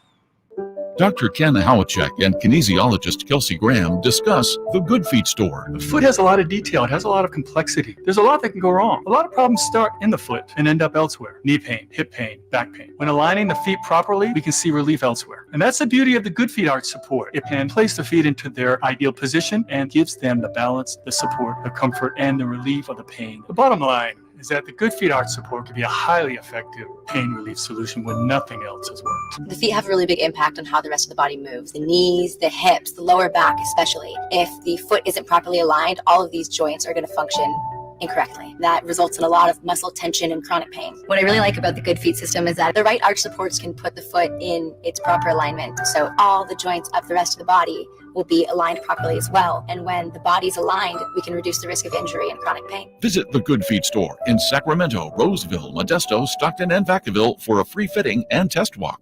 Golf to Go is brought to you by the Hagen Oaks Golf Super Shop. Here's Frank LaRosa. In 1923, the Field and Flint Company launched what they believed to be the best shoe on the market, using the brand FootJoy for the first time. Their tagline, a shoe that's different. And 100 years later, that tagline could well describe the launch of the latest iteration of the FootJoy Pro SLX Carbon Golf Shoe. Pro SLX offers performance innovation engineered from the ground for advanced traction, control, and comfort. The all-new Power Track system delivers stability and no-slip grip when you swing. A carbon fiber X-Wing distributes the energy to the shoe's perimeter for increased traction and control. And Stratofoam provides all-day comfort. In the end, it's about tradition, it's about performance, and it's about comfort. 100 years ago, this FootJoy Pro SLX Carbon would have seemed a shoe for a spaceman. Today, it's a great shoe for 18 holes right here on Earth. Try a pair at your local pro shop or learn more at footjoy.com. That's your Golf to Go. I'm Frank LaRosa. When accidents turn life upside down, AutoAccident.com is in your corner. Compassionate advice, loyal support, and the courage to fight for you. AutoAccident.com. That's AutoAccident.com.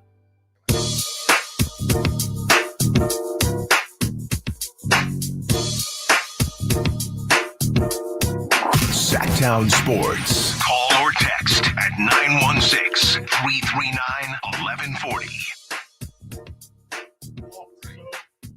Here with the Sactown Sports Kings insiders, Brendan Nunez and Frankie Cardicelli. Guys, there's a conversation going on in the Sac chat, and I'm interested in your thoughts on this, just as far as the, I guess, feelings on Kevin Huerter and Harrison Barnes, right? So some people think you're too negative. This is a day where there's a 35-point win, right? So when you discuss Harrison Barnes and Kevin Huerter, do you think that the fan base, because a lot of times, and I'll go back and forth with you in the Sac chat, a lot of times we are reacting to fans' calls. I didn't tell so-and-so to call in and say, why is Kevin Huerter still on the team? But if somebody's going to call in and say that, we're going to react to it. How do you guys feel about the, I guess, narrative as far as Kevin Huerter and Harrison Barnes? And after you sit there and you talk about a win and how well they did, I mean, is there such thing as a perfect win? And is it unfair to continue to go at these guys when at this point in the season, should we just say, we know who they are? Either they're going to show up or they're not going to show up. Let's just pray for the rest of the season. Like you said, the questions were asked. We're just answering, sharing our takes on. That's all. I mean, again, I don't want to overshadow the fact that the Kings had maybe their most impressive performance of the year last night, but it also can be said that, yeah, we do kind of know what this team's identity is. We've seen them have wins like this before and then turn around and completely lay an egg. And until that doesn't happen, yeah, I'm going to kind of look at those problems that they're having and say that this team's ceiling is still what it is. But when they're at their best, they can prove that they can beat any team. Right. And that being said, like I'm looking at tonight, just saying like how is it going to look tonight? What does that blueprint look like tonight? Can Kevin Huerter and Harrison Barnes, who I think they did most of their damage in the first quarter, but look what that does as far as setting the tone for a game. Having those players able to come out there, help out De'Aaron Fox and Sabonis, who have been kind of playing on by themselves recently. Right. Being able to have that impact is just it's priceless. Now, again, for the whole entire, like, I guess using those two players as a point of emphasis, maybe as scapegoats in some opinion for some of the downfalls, I think it kind of goes back to the front office as far as the team is the same exact roster 1 through 8 as it was opening night last year. Right. Your starting 5 and your top 3 players of the bench are the same exact players. And I think Brendan and I, when we were recording there, we looked at the list of teams in the NBA. I don't know if there's one other team in the entire NBA that has the same exact 1 through 8 that they had opening night last season in 2022. There probably isn't one. So looking at those two players and being unhappy with their inconsistent production, yeah, that's valid. But those two players have been a huge part of why this team has been successful over the past season in 3 quarters. Like this team has been a winning team. They were 3 seed last year. They're in the mix for a top 6 seed this year. But being unhappy with their production is warranted. But I think the main focus is the fact that this team has been the exact same roster for almost 2 years now. I do get it. I mean, the core is De'Aaron Fox, Keegan Murray, Domantas Sabonis. So naturally, you're going to look at the other spots and be like, okay, how can we improve around this?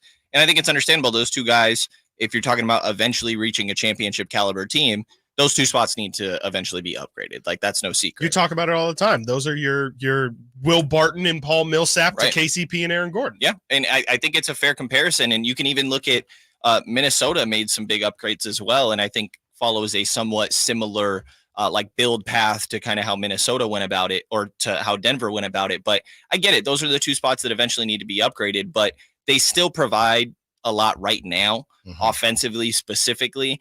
And there is a level of inconsistency, but I think it's what you said. Like we know that about these guys. That's not something new. Now Harrison's extremes are different. And like you said, Herter's had more lows for sure this season, but it doesn't feel that different to me. Yeah, I'll just, I mean, and Chris, I'll let you hop in here as well. I think for me, it just represents that there's more than 2 types of fans, but there are 2 main types of fans, right? And the one type of fan is I'm never going to be okay with the fact that this person or that person doesn't always show up, and I'm always yearning for more. And the other type of fan is I know who this person is. I know what this team is. Let's just enjoy it, right? It's a little bit different when you can just enjoy it, right? We have to analyze what goes down. Yeah. And the issue is if they've been rolling like this, that's different, right? And if we sit here and all we do is praise the Kings all day long because they won, we'll hear and then they say, you're front running, then they lay an egg tomorrow and we got to come down their road. Now it's, well, you were just praising them yesterday. That's what you got to do both. Yeah. It's part of it. Yep. And I mean, I don't have much to add, but all I'll say is just like one game isn't going to change the outlook on the entire season. Like, Kevin and HB had a great game. We talked about it at the top of the show. We gave them their flowers for having a good game, but looking at how they've played the entire season, like we can't just let last night overshadow that, like you guys said, both of those spots have been very inconsistent, and maybe you can argue, hey, why aren't we coming down Keegan Murray's road more so? He's also been inconsistent, especially here offensively. But and I would say that we're probably going to start to if he continues to put together a lot of just goose eggs, really. I mean, he's really struggled here recently. So, yeah, I would just say that, we can't, just because the Kings have one good night, that doesn't, and it works the other way too. Just if they have a bad night, we can't just kill them. We've got to kind of keep the whole wide view perspective on everything. This is who they are. And like, again, this has been one of the more frustrating, annoying, whatever you want to use to describe it, aspects about this Kings team, that when they are really on, they're so good. And again, it goes back to the scoring, the aspect of scoring. I think, Brendan, you pointed this out to me first about when they score 120 points. They're 32-4 this season, and they score 120 points. Wow. For a team that I think averaged 120 points last year. Yeah. It's incredible what this team can do when their offense. I think the losses that they had were, I think one was the blown lead in Phoenix. One was the blown 4-point lead in Milwaukee. So we're looking at 2 of those losses were games that the Kings were in control of and on their way to getting a win. Like it's the offense is everything. And a lot of talk about the defense has been there, but if the offense is working for this Kings team, and again, 35% from 3, that's the mark I put down. If there's 35% from 3 or better, they're 29-9. If you're scoring a lot of points, you're knocking down threes, the Kings are very, very hard to beat. And that is similar to last year. But as far as similarities go to last year, again, 37-27 through 64 games. Last year, 1 game better, 38-26. Like, this is exactly who we saw last year. It's just the road to this point has been a little different. It's been a little more of those, the losses, the bad losses have been there more. I think last year the Kings maybe lost more quality opponents, but that's been the frustrating part is if the Kings do miss the playoffs by a couple of games, you're going to look at those rough losses. And again, Sam Amick listed them on The Athletic. There's, I think, over 10 losses the Kings can look at and kind of scratch their heads about. But the offense is everything. And like last night, we saw it. If they're at their A game, they're very, very hard to beat. Before we turn the page, guys, what was the most surprising part of the win last night? Probably that they just did everything well that they had been doing extremely poorly the last few games. Like the spray threes, which people are getting tired of hearing that word, but it's a huge aspect of Sacramento's offense. They did a great job, again, not getting too deep. They limited their turnovers, and so many guys were hitting the paint and finding shooters, and then you see it's kicked out, and that guy drives in, and they find another shooter. I thought Keon had a good play like that, and a lot of those guys out there. And then the defensively being really physical and closing out the shooters. I almost forgot it for half a sec there, but talking about, high-fiving at the top of it. And I thought Milwaukee did just miss some shots, but overall the Kings did a good job of creating their own threes and also limiting Milwaukee on the other end. But they also took away their paint points. It was just really one of the best defensive performances we've seen. Outside of Giannis, everybody was extremely inefficient on Milwaukee's side. Yeah, and we talked about the offense, but the defense as well last night. I think that was Milwaukee's second lowest scoring game of the season. And their lowest field goal percentage and 3-point percentage on the season. From the Sacramento Kings. Again, and they were missing Chris Middleton. They weren't at the top of their game, but I guess we were joking last night about the Kings and Bucks were both missing their Chris Middletons. That was the Keegan Murray comp coming out of college. But to me, it kind of goes hand in hand with the spray threes, just kind of moving the ball around. 22 first half assists last night. They had 24 in the whole entire game against Houston. Last night, 24, or 22 in the first half, which tied a season high. The Kings, when they move the ball around, very good. I'll throw one more just record out there. When the Kings pass out 30 or more assists this year, they're 22-5. Again, when this team is moving the ball around, they're knocking down shots, which again has been up and down with guys like Herter and Barnes kind of chipping in sporadically. Keegan Murray, who's been sporadic on offense as well. But last night was a perfect example of this team at their best. Chris Watkins?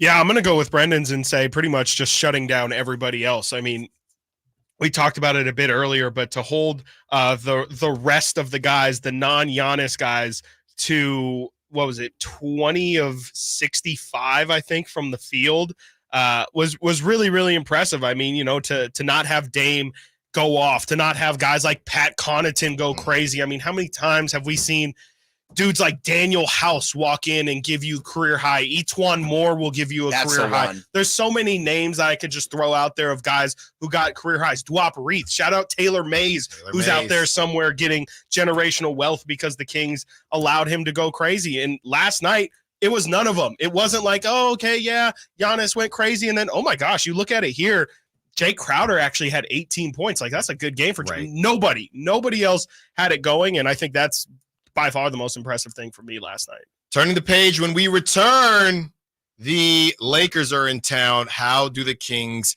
get another W? Stiles and Watkins, Sactown Sports. Miss any part of our live local shows? Don't worry, you never have to miss them again. Check out SactownSports.com and search our podcast page and play our shows when you want. The Carmichael Dave Show with Jason Ross, Stiles and Watkins, and Hey, YouTube chat, you got me? I have some questions for you. Oh, no.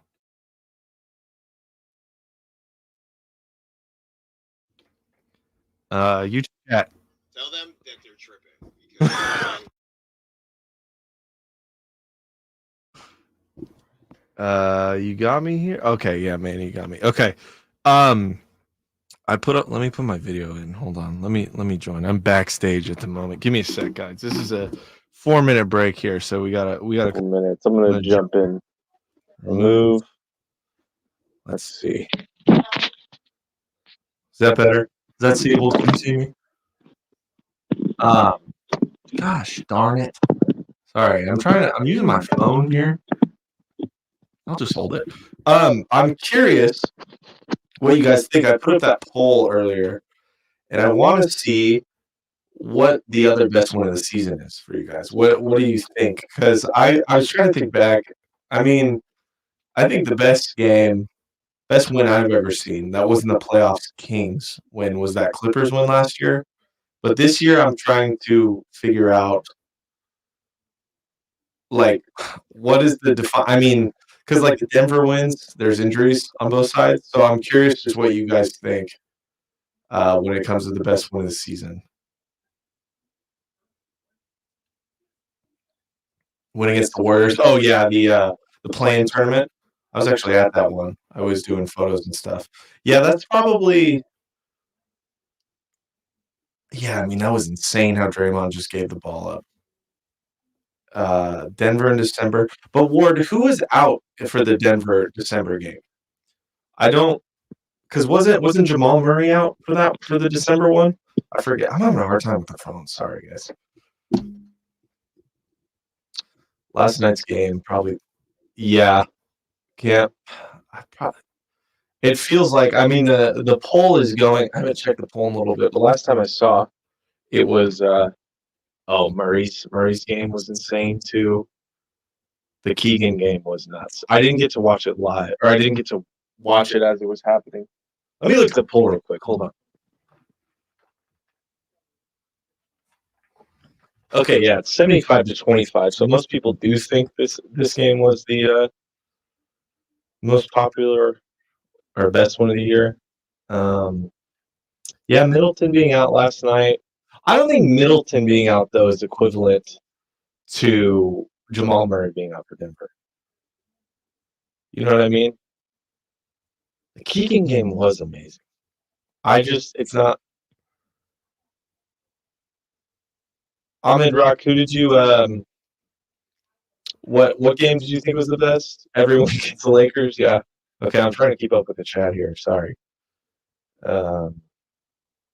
I mean, last night we just have such recency bias, right? So it feels like last night was the best win. I mean, and it was amazing. And it's nice to get off that 15-game losing streak against the Bucks. That was huge. I mean, that was like, I think the Kings had a similar thing going on with the Heat for a long time. But I think it's just in Miami. Still might be going on. I haven't checked. I'm not very smart. I don't pay attention to things. You know, that's why I'm not a host. Yeah, because it's fresh. Yeah, that's kind of what I'm saying. But anyways, we're coming back here. I might pop in one more time. Just curious what everyone's thinking, but I appreciate you guys.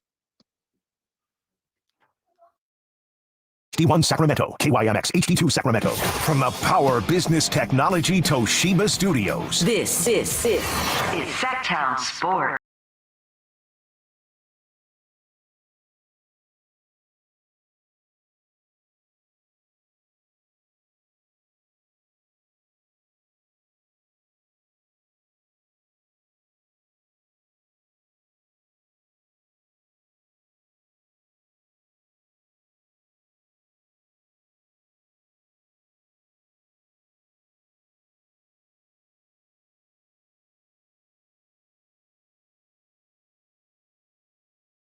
To talk Lakers writer for The Athletic. Always great insight.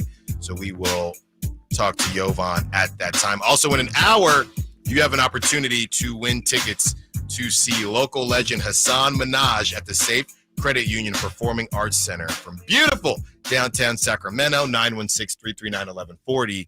If you want your chance to win tickets, Chris will be picking the number this time. All right, fellas, let's turn the page to the Lakers. You know they're going to be hot to trot. Anthony Davis already said, we owe them one. How do the Kings not get too caught up in what they did last night? Turn the page and get a much-needed W. I mean, this is a bad time. Yeah, it wouldn't be bad if you go, 3-1 against the Lakers. Right now they're undefeated. The problem is the timing of that one, right? Yeah, and I'm kind of looking at it the same way as far as like last night was so fun in a game that I think will be one of the more memorable wins of the year. But you have the kind of like unfortunate part about that is that you have to turn the page so quickly, because if you lose tonight, the vibes are going to be just bad. Because if you look at the standings, Kings have a 2-game lead over the Lakers right now, and a win chops that in half. But if you can put 3 games between yourself and the Lakers with 17 games to go, and the Lakers schedule gets pretty tough in the next couple of weeks, that's going to just kind of put maybe one team in the rear view you don't have to worry about as much. But Anthony Davis is the player I'm looking at tonight. He said what he said as far as like they owe the Kings one. Over the past 2 games, both wins for the Lakers against the Bucks in Minnesota, 24.5 points, 19 rebounds, 5 assists, 3.5 steals, 3 blocks. Him and Sabonis, there's that constant narrative as far as Sabonis has the perfect 9-0 record. And to Sabonis' credit, he completely outplayed him last week at Crypto. Are we calling it Crypto, or do you still call it Staples? Staples. I just say LA. I can't not call it Staples. It hurt to say Crypto. But I'm looking at that matchup. Again, and the Kings, they match up very well against the Lakers. I think that's something that they've pointed out before the game as well. Some other guys that cover the beat, I read some of their work. And the Kings offense, 120 points per game against the Lakers this season. That is their most against any team they've faced 3 or more times. They are locked in on offense against the Lakers. Can they do it again tonight? That's the question. On the night, second night of a back-to-back, which they've struggled at this year as well. They're 2-1 in the series, right? 3-0. 3-0. See, I was confused on this a lot yesterday, too. For some reason in my mind, they lost one. Which game do you think, was it the overtime loss? Why are you trying to give him an L? Early season ones. Yeah. It's probably one of the early season ones that I had in my head. When Fox hurt his ankle. Yes. That would make sense. Didn't Fox hurt his ankle and then Malik went off? Or didn't Sabonis also foul out and they still won? Let me pull it up. Something ridiculous like that. I know Fox was not in when that game ended, but yeah, they had. You found it? Third game of the year. Yes, third game of the season. They went to overtime. Fox injured his ankle late in the game, comes out. I think Sabonis did foul out, if I'm looking at this correctly. Domantas Sabonis finishes the night with 6 personal fouls. He did foul out late. So, yeah, that was a game that they really photographic memory. Yeah. You know, and look, and that was my second game here in Sactown. I was thinking we on the way to the top.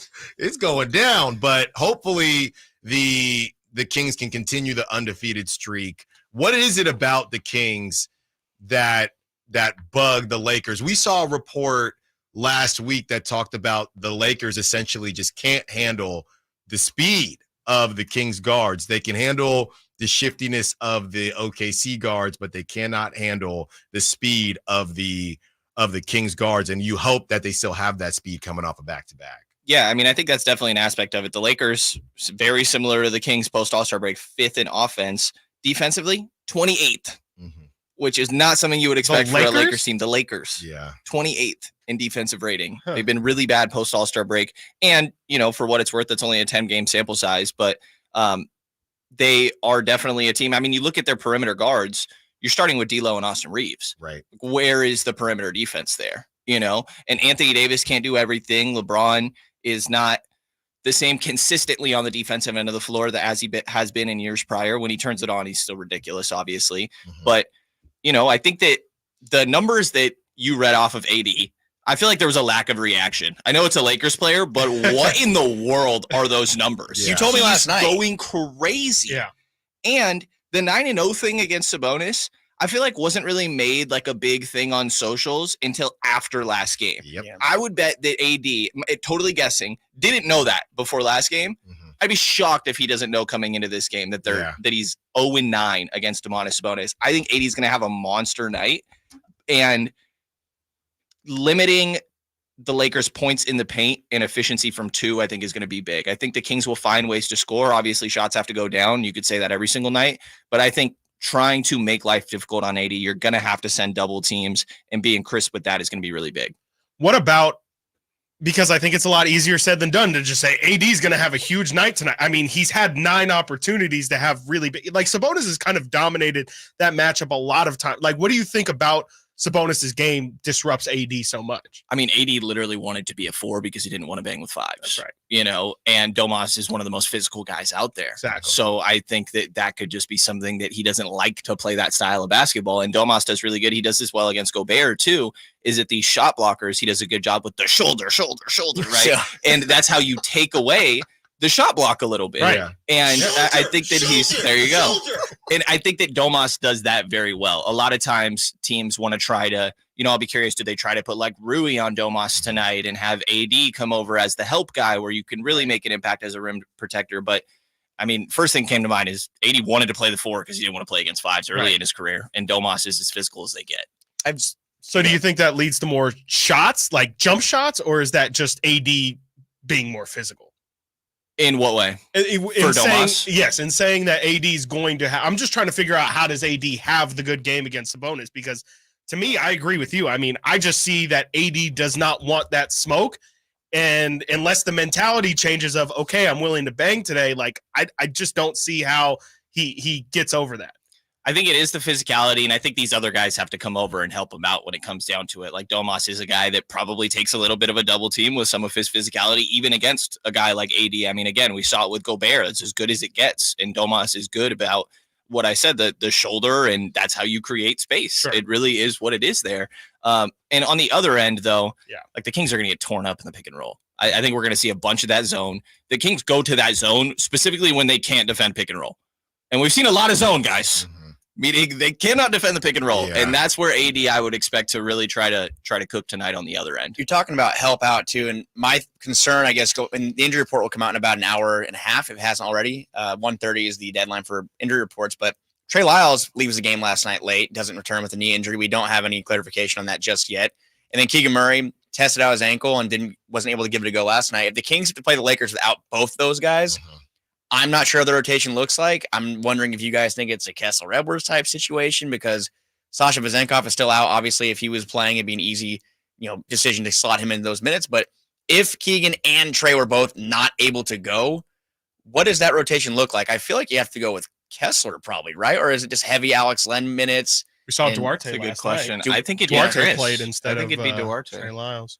Do you just go heavy with Chris and keep playing Keon, Davion? Worked yesterday. Yeah. Milwaukee's Malik. a pretty long team. True. The Lakers aren't like too long as well, but then the other side note, on a positive note, one other man needs to be concerned for the Los Angeles Lakers, and it's De'Aaron Fox. Yes, De'Aaron talk Fox about it. Yeah. has been a menace against the Lakers. Over the past 2 seasons, De'Aaron Fox, 6-1 record, 32.6 points, 4.1 rebounds, 7 assists, a steal and a half, 56% shooting, and that includes his 44-point career-high tying performance a week ago. He just really loves getting up for these games, I think. I think that he definitely enjoys the bright lights, the spotlight. Again, a national TV game tonight. I think De'Aaron really does thrive in those environments as well. Going to be a packed atmosphere, packed house. Yeah. Hopefully a lot more purple in the crowd, the right purple, Yes. no yellow and Royal, purple. right. But these crowds are always a fun time, and it's going to be an exciting atmosphere. But De'Aaron Fox is my player to watch. AD on the other side for the Lakers, but part of me wishes it wasn't a back-to-back. I like seeing these two teams play on even grounds as far as rest goes, but there aren't going to be any excuses from the Kings locker room. They're well past that point of making excuses. One thing, as you bring up the rotation possibly already being shorter, what I worry about, and you talk about first team all foul merchant. I don't even know who is the actual foul merchant, the worst foul merchant on the Lakers. They're all foul merchants. So if anybody, and you talk about Chris Duarte getting that time, if anybody gets into foul trouble, it's gonna be bad. It's going to be bad. So I think we're probably gonna see Kessler Edwards, to be completely honest with you, because somebody's gonna be in foul trouble. If both aren't playing, I feel like you don't really have a choice, right? I mean, I guess you do. Yeah. Because it's really just HB that you're talking about as your 4 that's available. And then if you go Chris, that's not big enough. I guess it has to be Kessler. And that means Kessler's getting some reps on LeBron, by the way. That's exactly what I'm You talking feel good about. about that? We've seen that before. We have.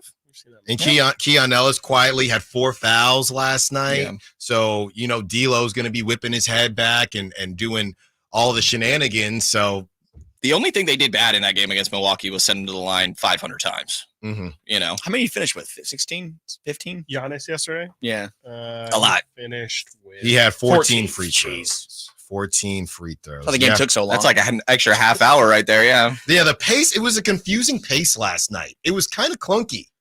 It was kind of clunky. When the Kings were rolling, it was great, but it did get stuck in the mud a little bit, and I think that's what the Lakers are going to look to do tonight, even though it didn't work out for the Bucks. I think that's what the Lakers are going to want to try to do, just to slow down that Kings offense, and they have not had much luck doing that so far. Thank you to Brandon Nunez and Frankie Cardicelli. I know you guys are rocking and rolling tonight. We'll be in the building. Before you go, what's the prediction? What happens tonight? You can give a score if you want. You don't have to, but if you want to. You want to go ahead first? Because you told me your prediction yesterday. Do you want to stick with that? I did say before the game yesterday, I thought they were going to too. beat Milwaukee and then lose to the Lakers. So I'll roll with that. I'm scared about a really big AD night. I think AD might go crazy. I'm going to try. I'm going to stick with my prediction, which last night I was super down. I thought the Kings were going to get rolled by the Bucks. I mean, when you lose 15 in a row, how can you not feel that way, I guess? But I'm excited for a very pumped up atmosphere. I think the Kings are going to show up tonight.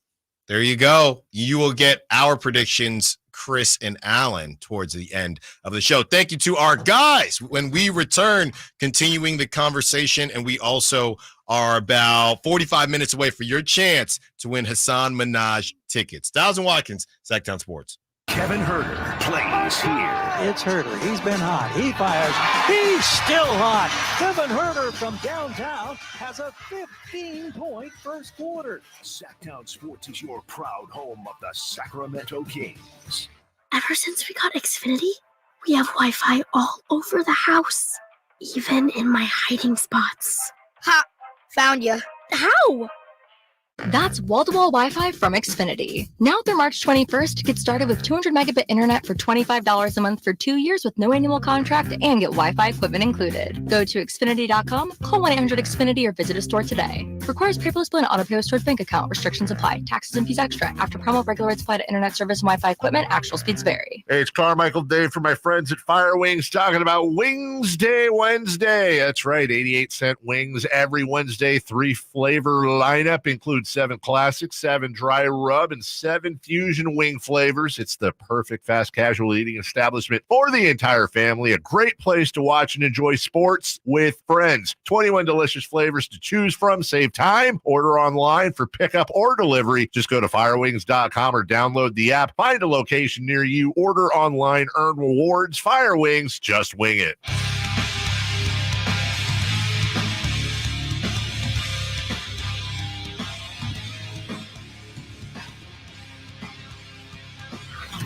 Sactown Sports. Check us out on YouTube. Search Sactown Sports and subscribe.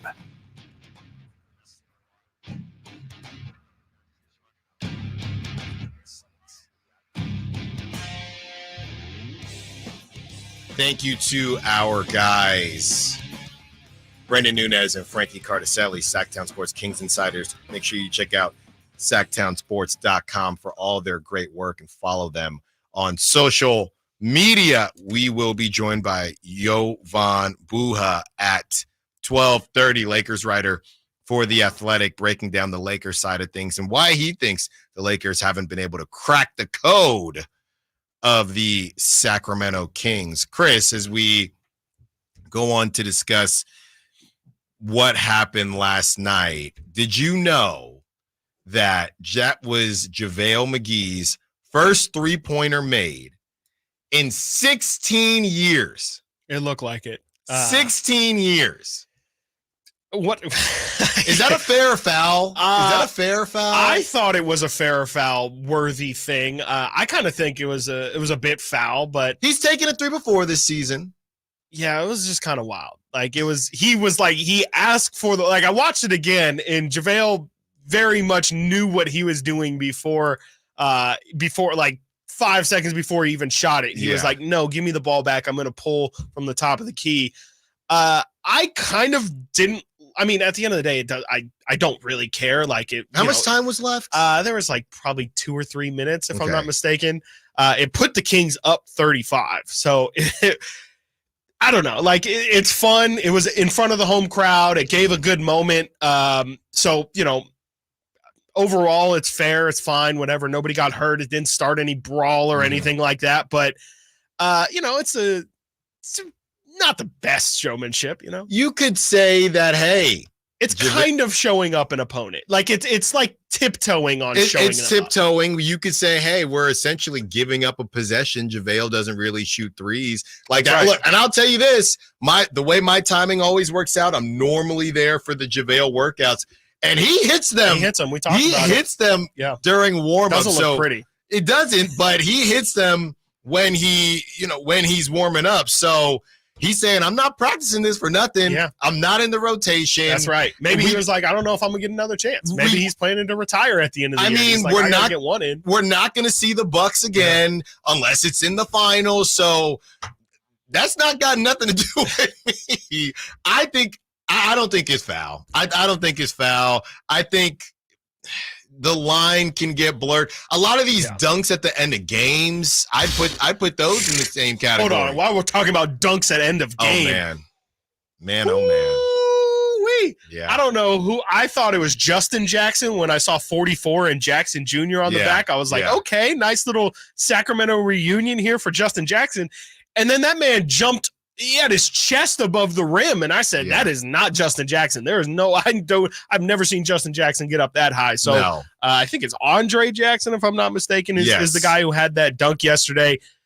That was crazy. That was crazy. That was like a top 3 dunk that we've seen in that building, period, I think. But definitely this season, that's one of the best dunks I've seen. Well, and you talk about fair or foul, and it's just human nature, but the way the Kings bench reacted to it. Did you hear De'Aaron's post-game comment? Yeah.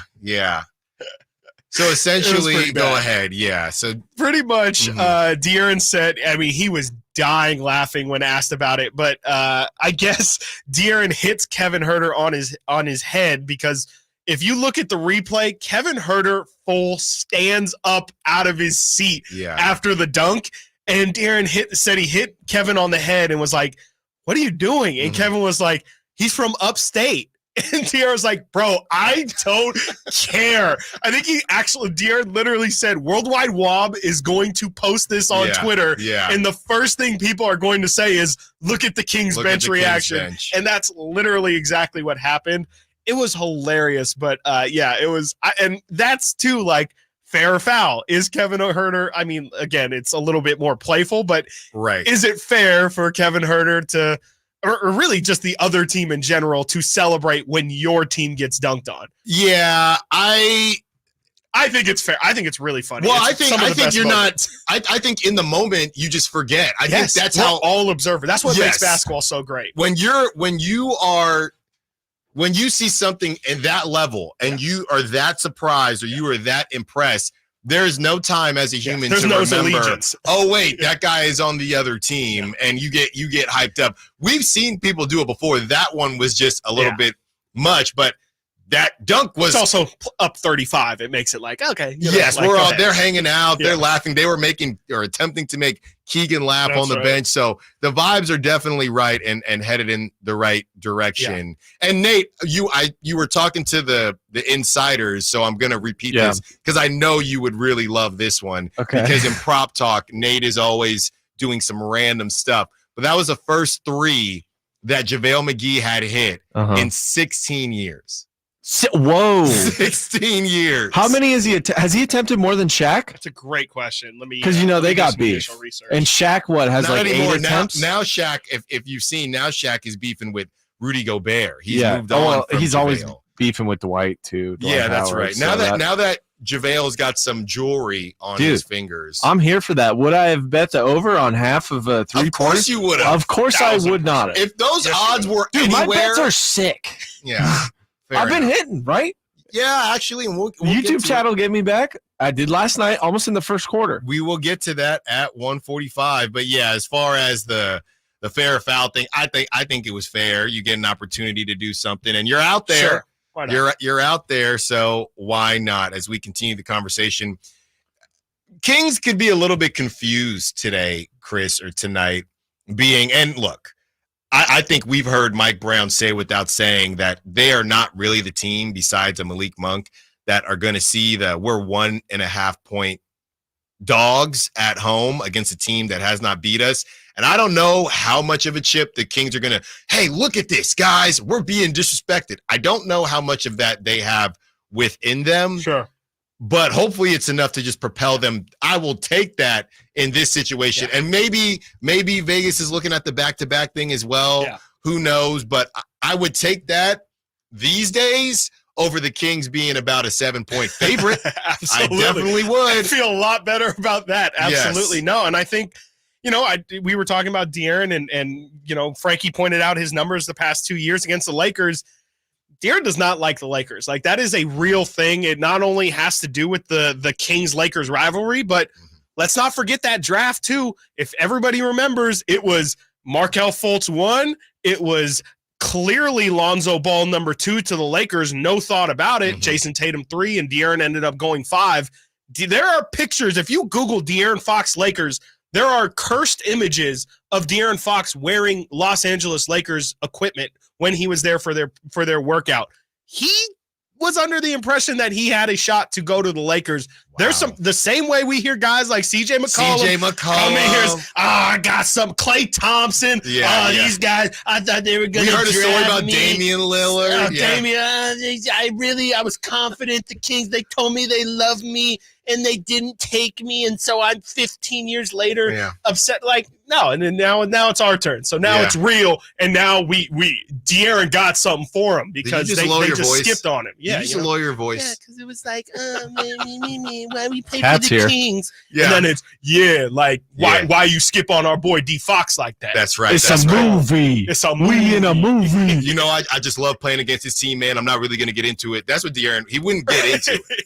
He wouldn't get into it. I actually don't even know what opponent I'm playing until I step out on the floor, to be honest. Exactly. And then I just eat some tacos and I go about my business. Look, he does. I've never played basketball in my life. And then I step on the court and I remember everything. Everything. In sixth grade, there was a dude who played against me and he didn't get drafted, but his favorite team was the Lakers. And every time we play the Lakers, I think about that guy. You sound like LeBron predicting Kobe's 81. I sat down with my friends. I said, Kobe's going for 1,000 tonight. And I was pretty close. I was close. I was pretty close. Do you think that it's a bad matchup, Chris? Do you think that there is anything that Darvin Ham, it would require him to actually coach, but do you think that there's anything that Darvin Ham can do to say, okay, let's grind this tape? This has been the issue against the Kings. Time to take the hands out the pockets. Yeah. Take the hands out the pockets. Actually use your whiteboard.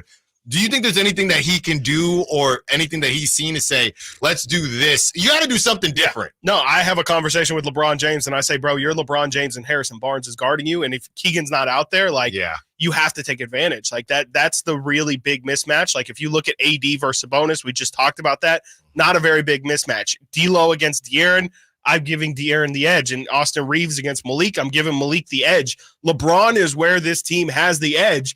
I know, he's trying to save it for playoff time right now, and he's been in and out of their lineup and with an ankle injury that's, flared up here and there, but he's got to be great tonight. Like it's a big part of it is LeBron being the dominant beast he was, and we saw it. Like we saw him hit that little shoulder shrug twice in that first quarter, and that's what they need. If the Lakers want to have a chance, in my opinion, it starts with AD and LeBron, but it's definitely on Bron to have 25 plus and have that signature LeBron 25, 7 and 7. And I'm trying to remember how many of these games have been national against the Lakers. I know the first one was. The first one was when they got their doors blown off. Yeah. So LeBron, he picks and chooses his spots, and this is going to be a spot where LeBron tries to show out. When we return, we are joined by Lakers writer for The Athletic, Jovan Buha, to talk all things Lakers and what does he think the Lakers are going to try to do tonight to beat the Sacramento Kings. Stiles and Watkins, Sactown Sports. March Madness is here, and the UC Davis Aggies have earned the 2 seed for the Big West Tournament. Pepper, inside the lane, step back 17, forgot it, nothing but net for Eli Pepper. The man is unstoppable, and the Aggies lead. Join us Friday night at 8:30 as UC Davis looks to advance to the conference championship. Follow the Aggies' quest to reach the big dance. Friday at 8:30 right here on Sactown Sports. Twin Peaks is the best in the game. Here, it's bigger game days and bolder fight nights. I mean, where else can you find a scratch kitchen that always comes in clutch? Every day, from lunch to late night. Only at Twin Peaks, the #1 sports bar. With conference championships around the corner, now's the time to register for the Dos Million Bracket Challenge. Sign up now at TwinPeaksBracketChallenge.com. Then fill out your bracket before the tournament tips off March 21st. When you take the time to shop at Folsom Lake Honda, there's one thing you'll always find. Happy people ready to serve you. As a family-owned and operated dealership since 2009, customer service is our #1 priority. Our customers love doing business with us, and you will too. Looking to own or lease? During the spring sales event, drive a brand new Accord or Civic. Visit us today at FolsomLakeHonda.com, your one-stop Honda shop. Folsom Lake Honda, yeah, your one-stop Honda shop. Get in on the action at Sky River Casino in Elk Grove. With over 80 table games, more than 2,100 slot machines, and a thrilling high-limit room, you'll enjoy a casino experience on a whole new level. Visit SkyRiver.com today. Gambling problem? Call 1-800-GAMBLER. When the unexpected happens, trust AutoAccident.com. Loyalty and compassion set them apart. They're with you every step of the way. AutoAccident.com. That's AutoAccident.com. Right now, the sewer system is probably the last thing on your mind. And that's okay, because at the Sacramento Area Sewer District, it's our first priority. If you have a sewer problem like a slow drain or a backup, call us first, day or night. Jiffy Lube has a special promotion going on right now. Simply purchase a Pennzoil Platinum full synthetic oil change at Jiffy Lube and receive a $25 e-gift card from popular brands for food, gas, and more. It's that easy. Simply purchase a Pennzoil Platinum full synthetic oil change and receive a $25 e-gift card. So basically, going to Jiffy Lube can get you a free lunch or a pizza for dinner. That's what we call added value for the consumer. That's why Jiffy Lube is #1 in the greater Sacramento area for oil changes. Visit JiffyLube.com for more details and valuable coupons today. Country in the Park is back May 17th and 18th at Cal Expo with Brantley Gilbert, Dustin Lynch, Jake Owen, Walker Hayes, and more. Tickets start at just $46. Country in the Park May 17th and 18th at Cal Expo. For more information, visit CITPFest.com. Brought to you by California Army National Guard, Nature Wood Home Furnishings, and RVs of Sacramento. I just can't control my feet. Coming to the venue at Thunder Valley, March 30th. World One presents The Jacksons with Sister Sledge. Tickets available now at the Thunder Valley box office, Ticketmaster.com, and WorldOnePresents.com.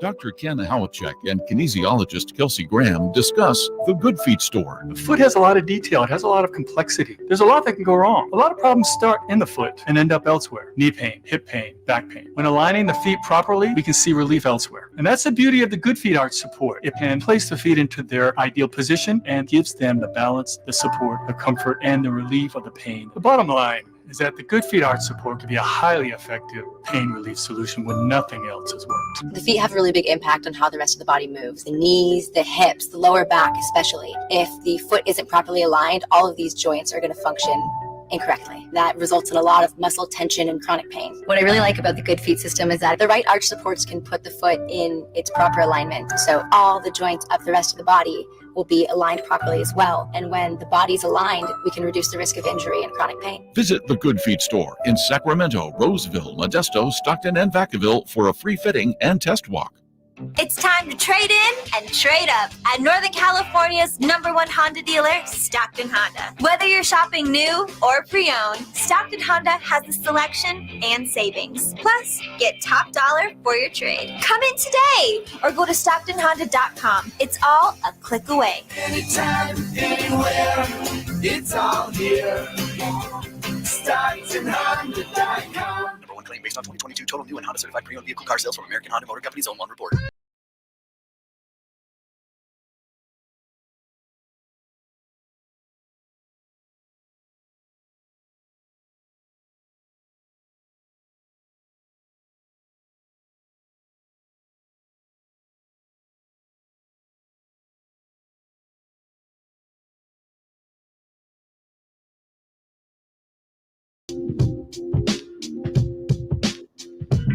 Sactown Sports. Call or text at 916-339-1140.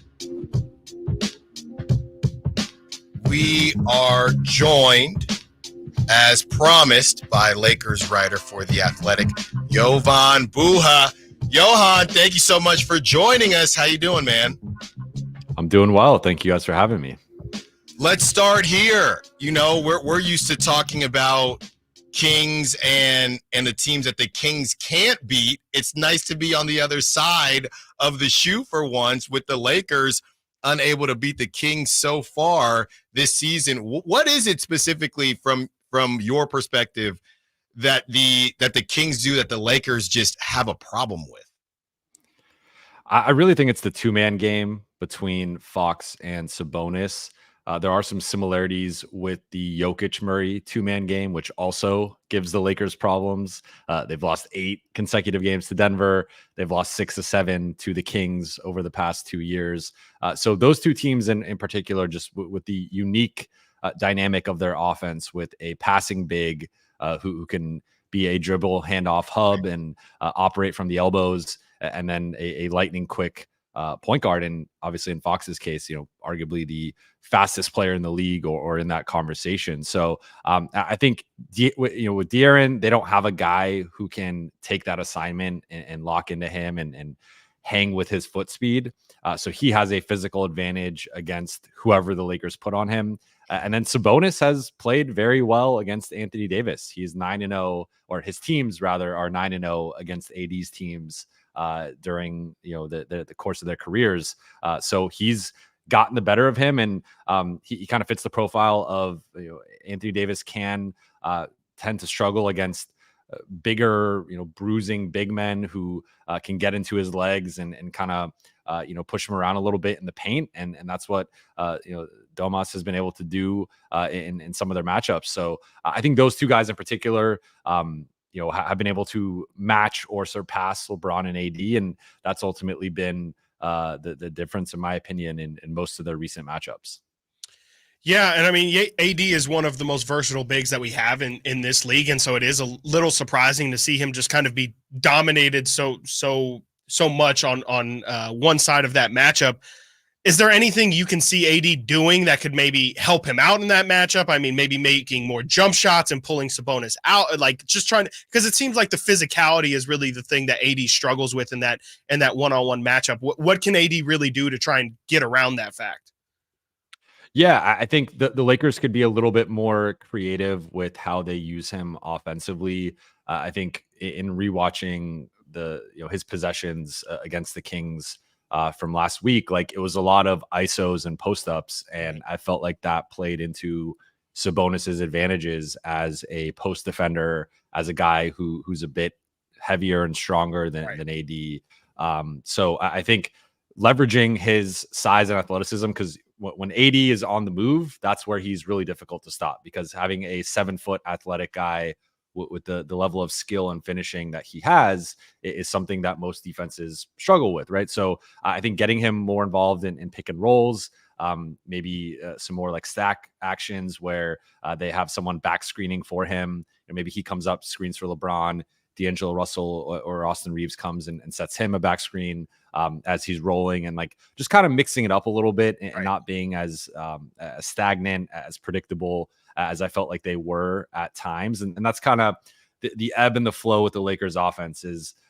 when they're running organized things, like they're very difficult to stop. And they've been one of the, a top 5 offense over the last couple of months, but there are also times where they're disorganized and they're kind of freelancing out there. And that's when you see it kind of devolve into ISO ball. And like they have the talent to win more often than not. But I think in this particular matchup, they have to be very, they have to make a concerted effort to target Sabonis in different ways and not play to his strengths, which to me are, if it's like a ground battle, Sabonis is going to win that. Yeah. Right. Talking to Jovan Buha, Lakers writer for The Athletic. Jovan, what do you think? We talk a lot about the expectations for the Kings, and, with the Thunder taking that step and the Timberwolves figuring it out, the Kings are in a normal season, or without those two teams, Kings are in that 4-5 range. And because of those teams figured it out, they've bumped now down to the 6-7 range. And we were looking at the amount of money that the Kings have spent this season. They're number 23, so really not that high. what do you think has gone wrong for the Lakers to be sitting here battling to stay out of the play-in with the Warriors and all these other teams? There have been question marks about Darvin Ham. What went wrong, or what has gone wrong for the Lakers this season? I think it's been a combination of things. First and foremost, they have been one of the more injured teams in the league, and it hasn't really affected their top players. So that's where I think, like, optically, them using the injury excuse doesn't really hold as much weight, given AD, LeBron, Austin Reeves, D'Angelo Russell. Those four guys, their four best players, have largely been healthy, but it's been the supporting cast around them where, and I thought D'Lo had an interesting remark yesterday at practice where he was basically like, every single night it seems like we have a guy stepping in to do something that they're not accustomed to doing, or stepping into a certain role that they haven't played the last few games. And it's like, it's just kind of that constant discovery process on a nightly basis that it just leads to a lack of continuity, and sometimes guys just being asked to do things that they're not capable of doing. But I also think part of that is on the coaching staff. I think that the Lakers took too long to get to this starting lineup, which has been their best starting lineup of AD, LeBron, Rui, Austin, and D'Lo. Those are their five best players. Those are their five highest paid players. And those are all five guys that helped them make the Western Conference Finals last year. And the fact that it took them almost 50 games to get to that lineup, I think like that, I don't really understand it. So some of the lineup and rotational decisions, I think have certainly been head scratching at times. But I think the biggest thing has just been the West is deep, and we've kind of seen it. Like the healthier teams have benefited, and the teams that have been a little bit more banged up, like Dallas, the Lakers, and Golden State. Those are the teams that are 8, 9, 10 right now in the plan mix. But they've been a confounding team, because on paper, if you told me LeBron and AD were going to be as healthy as they've been, I would have guessed this team would have been in the home court advantage mix. And for them to be a 9 seed and really several games back from number 8, like they've been confusing for most of this season. Yeah, I mean, one of the confusing things for me, I mean, the Kings have really struggled to find that consistent third scorer all season long, and it seems like D'Angelo Russell here recently something has clicked with him here recently, and he's been shooting the lights out. What have you seen that's really switched with D'Lo here recently? Yeah, so I think it was a couple things with D'Lo, where one, he had an injury late in December where he missed a few games, and he's mentioned multiple times now that during that period, as he was just on the bench, kind of observing things through a different lens, that he kind of figured out that the best way to complement LeBron and AD was not to be deferential, was not to be submissive, was not to be passive, but was actually to just play his game and sort of be like, there's going to be times where I have to look these guys off. And that's going to keep defenses honest, because the game plan against the Lakers typically is just load up the paint, because LeBron's trying to get downhill, AD's trying to get downhill. You want to force those guys to take jumpers, but you need guys to make shots to kind of spread out the defense and keep them honest. So I think D'Lo kind of had this eureka moment of, I just got to play my game, and sometimes it's going to be looking off LeBron in transition and taking a pull-up three. Like sometimes that's going to be running a pick and roll with AD, and instead of throwing him the pass, I go to the rim and I try and finish. Like I have to be aggressive to embolden them. And then he had a game in mid-January, which really set things off, where LeBron was out. He goes for then a season high 37 points against Utah. And from that point, he's just been rolling offensively. So I think it was just kind of that early January time where he figured out, like, the best version of me is ultimately going to be what helps LeBron and AD. And we've seen, like, to me, this is not only his best stretch as a Laker during his 2 different tenures there, but like considering that he's helping a team actually win and really contributing at a high level, like this could be the best stretch of his career. And it's been really remarkable to see, because he was coming off of December where it was a very rough month. He got benched. Like it was a tough few weeks for him there. And then to kind of come out of that and now be playing the best ball of his career has been really impressive. Jovan, before we get you out of here, we got to ask the question. LeBron James, is he in a Laker jersey next season?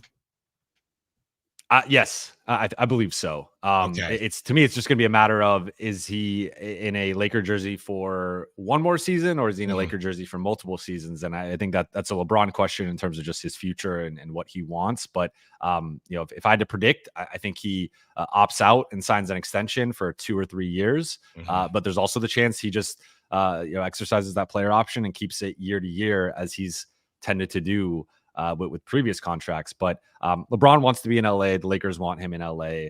And I think they will figure something out to keep that partnership going. Jovan, actually, one more real quick before we get you out of here. I have to ask, it went pretty viral. The Kobe statue that had the misprint of the box score. How does that happen? And is there plans to get it fixed? Yes. So how it happens, I'm not quite sure. You would think they would just go verbatim, directly off of the box score, and just use that. And the box score was correct. So it wasn't a matter of like the box score had typos and they just applied that. But this has been something the Lakers have actually been aware of for weeks since the launch of the statue. It was just a matter of when this was going to come out. And then I believe it was a German journalist tweeted about it, and that's what went viral. So they were aware of it, and there are plans to address it. They're going to replace the box score. Of course, it's a statue. It's not exactly like the easy. You don't just erase it and put a new one on. So like there's going to have to be a process, I would assume, after the season, just when it's they can kind of dig in there in the off season. But like there's also going to be 2 more Kobe statues, so I think there's going to be some extra attention on those 2, making sure there are no typos and this doesn't happen again. It's incredible. Jovan Buha, this has been great. Lakers writer for The Athletic. Johan, are you in the building tonight? Are you in Sacramento? I am in Sacramento. Okay, I'm in my hotel right now, and I'll be there tonight. There you go. We will definitely say what's up to you, man. Thank you so much. Let's do this again. I don't want the Kings to see the Lakers in the play-in, but if they do, we will definitely have you back on. Thanks so much. Sounds good. Thanks, guys. Appreciate it. When we return, continuing the conversation, it's time for everybody's favorite segment, Pocket Watching. Stiles and Watkins, Sactown Sports. Sweep LA. The Kings go for the season sweep tonight against the Lakers. Here's a great steal. Malik Monk ahead to Keon Ellis. A full block. Throw down, and the Kings have a 20-point lead as the defense has just been spectacular. The Kings and Lakers tonight at 7 on your home for Kings basketball, Sactown Sports and the Sactown Sports app. It's Coach Doug Christie here to remind you, if you want a deal that's a slam dunk, go see the winning team at Folsom Lake Ford. Folsom Lake Ford is your truck headquarters with all your American-made favorites, like America's best-selling F-Series, F-150s, and Super Duties, or spacious new Explorers and Expeditions, plus a huge selection of Broncos and Bronco Sports, all in stock now at Folsom Lake Ford, right here in Sacramento. You can buy any new Ford with 0 down on approved credit, save big with low interest finance rates, and Folsom Lake Ford always pays top dollar for your trade. Check out the huge selection of inventory online at folsomlakeford.com or stop by the dealership to see their most recent arrivals. Looking for something special? Give them a call.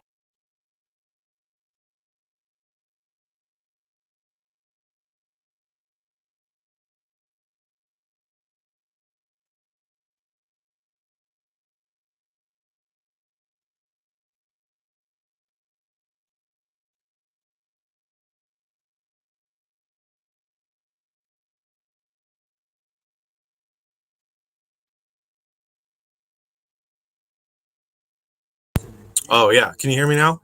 You got me? I'm the Verizon guy. Should be able to, right?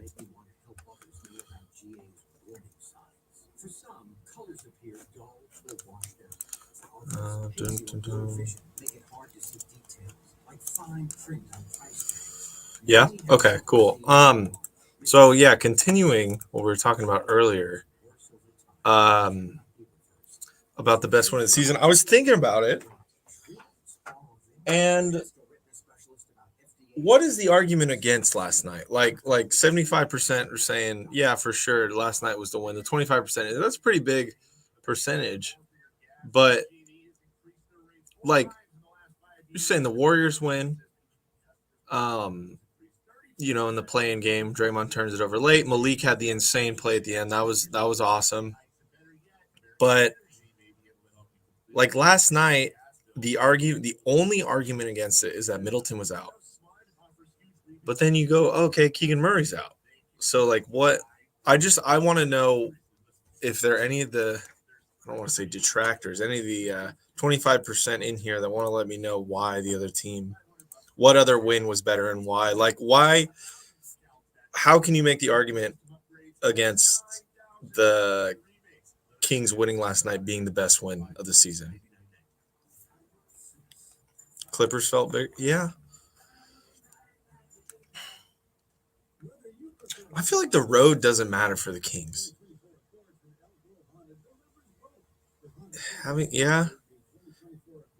Paul George was out there, if I'm not mistaken, right? Aaron. God, it's so bright in here. Look like I'm glowing.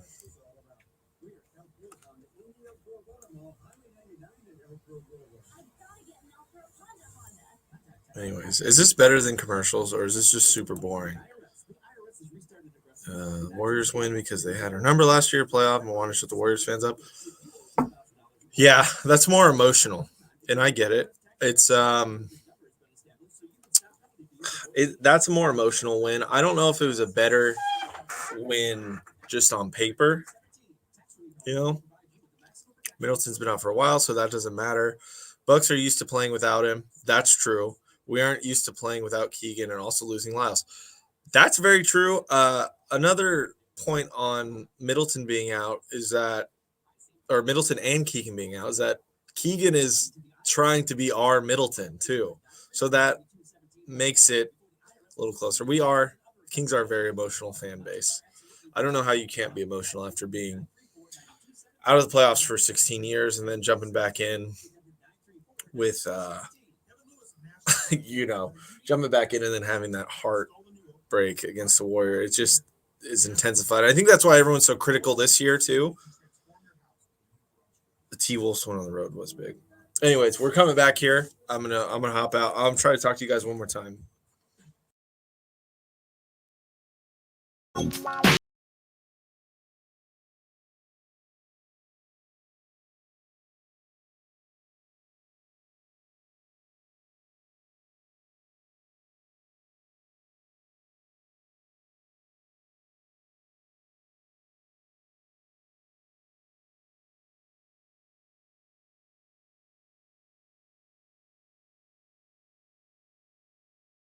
For The Athletic. Going to be saying what's up to him tonight for sure. What'd you think about his breakdown, Chris, on what the Lakers might do tonight? Yeah, it'll be interesting. I mean, he mentioned the Fox Sabonis two-man game, which we actually don't see too much of. But, I mean, I think just in general, when those two guys are getting into their actions independently, whether it be Fox just taking ISOs or Sabonis doing what he does, getting everybody involved. I think it's kind of tough for the Lakers too. I mean, they do have LeBron James out there who is, even though he doesn't look like it, he's up there. Is he 39 these days? That's a guy that it's crazy to say, but you might want to attack him a lot defensively because, with how the Kings play, with the amount of movement and just running, full blown sprints involved, like that's not really something that LeBron's trying to do at this point of his career, and definitely not at this point in the season. So, I think if anything, it's interesting to hear that it's like Malik said last year. You just don't often think like they got to worry about us. We so much worry about who's going to guard Giannis. Oh my gosh, like AD and LeBron. How do you stop that? Well, the Kings have a lot of problems that they present teams as well, and I think we've seen more times now than not that the Kings present a lot of problems for these Lakers. We are 10 minutes away from your chance to winning Hassan Minaj tickets at Safe Credit Union Performing Arts Center, March 29th. That is at 1 o'clock. You are not going to want to miss that. Can you answer a question for me? And sure. Yeah, I think I know ball, but I'm not going to fake this one. what is it exactly that Taurean Prince is there to what is he? And I don't want to say this because then he might go off tonight, but what is it exactly that you do here? He's there to upset Laker fans, apparently. There's always one each season. It's crazy. Laker fans are not fans of Taurean Prince, and they're definitely not fans of how much Darvin Ham seems to love Taurean Prince. My short answer is I think he's there to do what we saw Malik Beasley do yesterday, and that's chuck it up. Just put up 10 threes and hope maybe you hit 5 of them. You might hit 2, you might hit none. I think last time he was 0 of 7 or something like that. And he was pulling. He was pulling like crazy.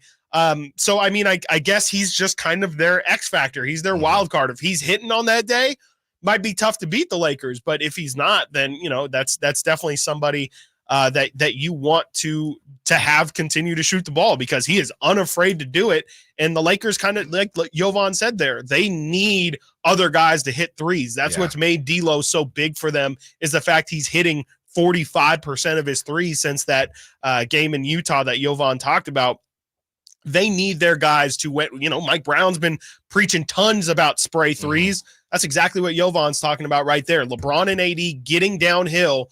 And if they don't have it at the rim, they're going to kick it out to their guys. It's on those guys to hit it. And that's what Taurean Prince is there for.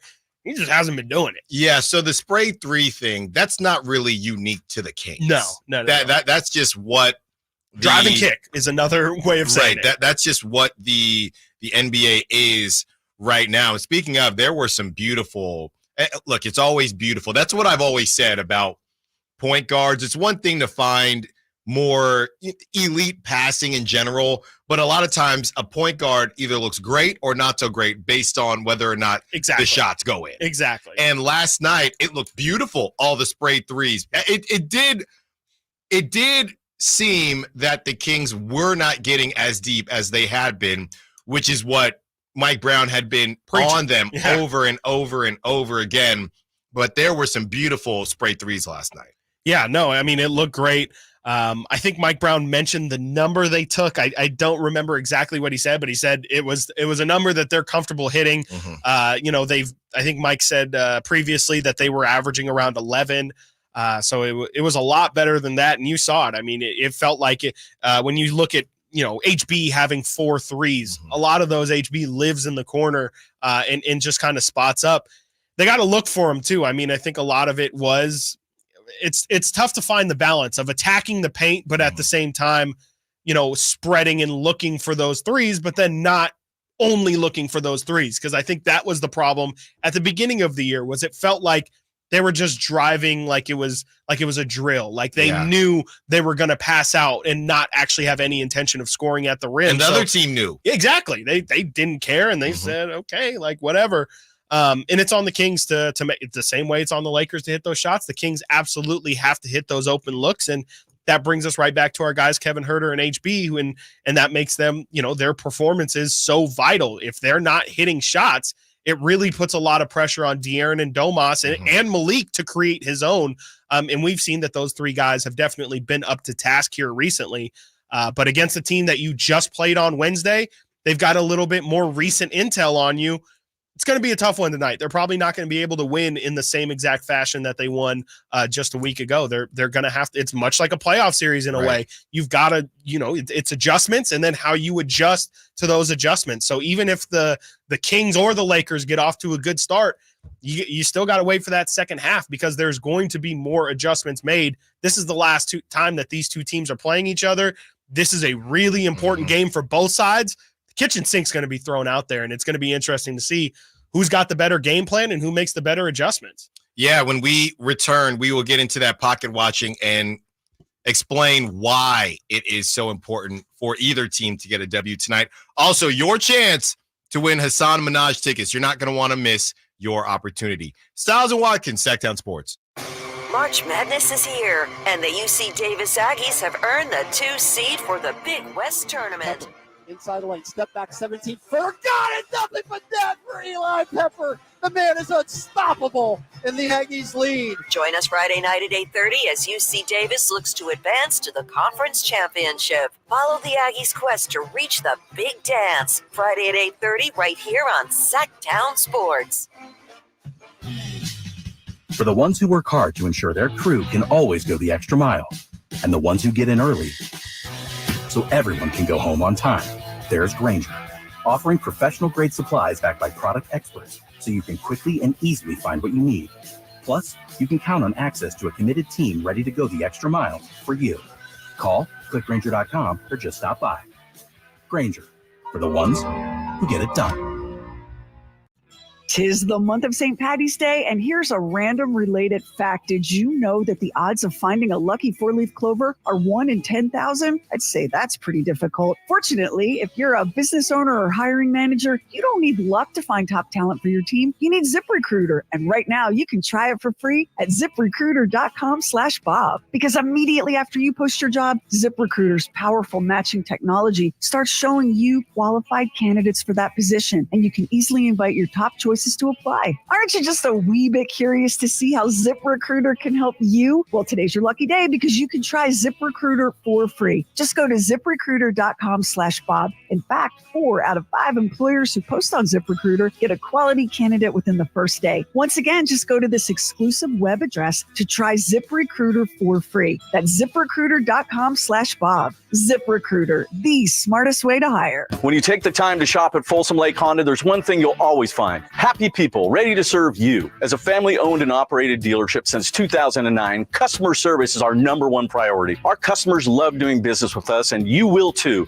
Looking to own or lease? During the spring sales event, drive a brand new Accord or Civic. Visit us today at FolsomLakeHonda.com, your one-stop Honda shop. Folsom Lake Honda, yeah, your one-stop Honda shop. Planning for spring at Lowe's means big savings on outdoor power equipment, and Lowe's knows nothing feels better than free. Buy one select Ego string trimmer, leaf blower, or mower kit. Get one select 56-volt battery free. That's up to a $299 value. Power through spring with Ego, the #1 rated brand in cordless outdoor power. Because Lowe's knows home improvement. Valid through 4/3 while supplies last. Selection varies by location. Ball forward, take your base. The only thing worse than a pitcher running out of gas on the mound is your old phone running out of storage for your photos in the stands. Goodbye, home run. Switch to Verizon and get a great deal on a new iPhone 15 Pro with tons of storage for all the ballpark pics you want. Just trade in your iPhone, any model, in any condition, so you'll feel like you're winning, even when your team's not. Trade in any iPhone in any condition for a great deal on iPhone 15 Pro with unlimited Ultimate, and get iPad and Apple Watch SE with eligible service plan, only on Verizon. Jerry and Kenny here from Bell Brothers. And if you've even thought of replacing your old, outdated, inefficient windows, now is the time to take action. Right now at Bell Brothers, when you buy one window, you'll get the second one for 30% off. That's right. Buy one, get the second one 30% off. That's real savings, up to $6,000. You have to buy at least 4 windows to qualify, and you can't mix windows and doors. But beyond that, every second window is 30% off. For example, when you buy 10 windows, you will get 5 windows at 30% off. We also have 0% interest financing available for qualified buyers. Call for details. To take advantage of our buy one, get one 30% off sale, call Bell Brothers now at 916-444-1234 or find us online at theNoSurpriseGuys.com. The No Surprise Guys, Bell Brothers. It's Carmichael Day with a Fire Wings announcement. The Floor and Road location now serves pizza, and oh my goodness, it's so good. Don't forget the Wings Day Wednesday lineup, 88-cent wings every Wednesday. You got 21 delicious flavors to choose from and the perfect fast casual eating establishment for the entire family. Save time and order online. Go to firewings.com or download the app. Find a location near you, order online, and earn rewards. Fire Wings, just wing it. KHTKAM Sacramento, KYMX HD2 Sacramento. Type it on the local level. Live and local, 6 a.m. to 6 p.m., Monday through Friday. From the Power Business Technology Toshiba Studios. Sactown Sports.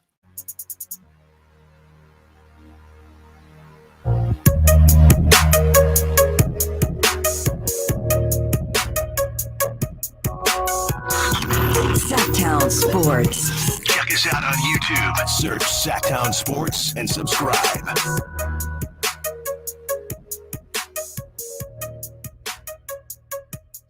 It is time.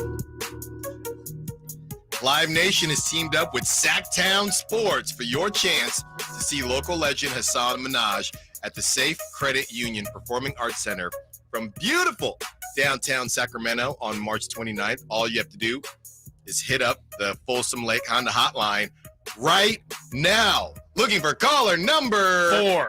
Caller number 4 to score that pair of tickets to pull up for Hassan's comedy homecoming. Caller number 4. Caller number 4. For more information, visit SactownSports.com, 916-339-1140, 916-339-1140, 916-339-1140 for your chance.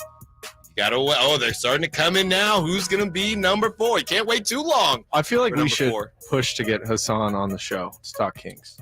Absolutely. When he's in town. Oh, yes. absolutely. In studio would be In rad, studio. but I don't know. In the stew. I'm just spitballing here, but I got to take caller number 4. So You're going to produce the heck out of that. You're going to make it happen, Nate. I'll I board trust off you. it. Thank you. No, Yeah. you're going to get him on the line. We got to have some connection to him if we're giving away these tickets. I would imagine Dave probably has some sort of line of communication. Maybe, we did partner up with Live Nation. Maybe Live Nation could partner up with us, Live Nation, hook it up. Come on. Let's get Hassan Minhaj on the show.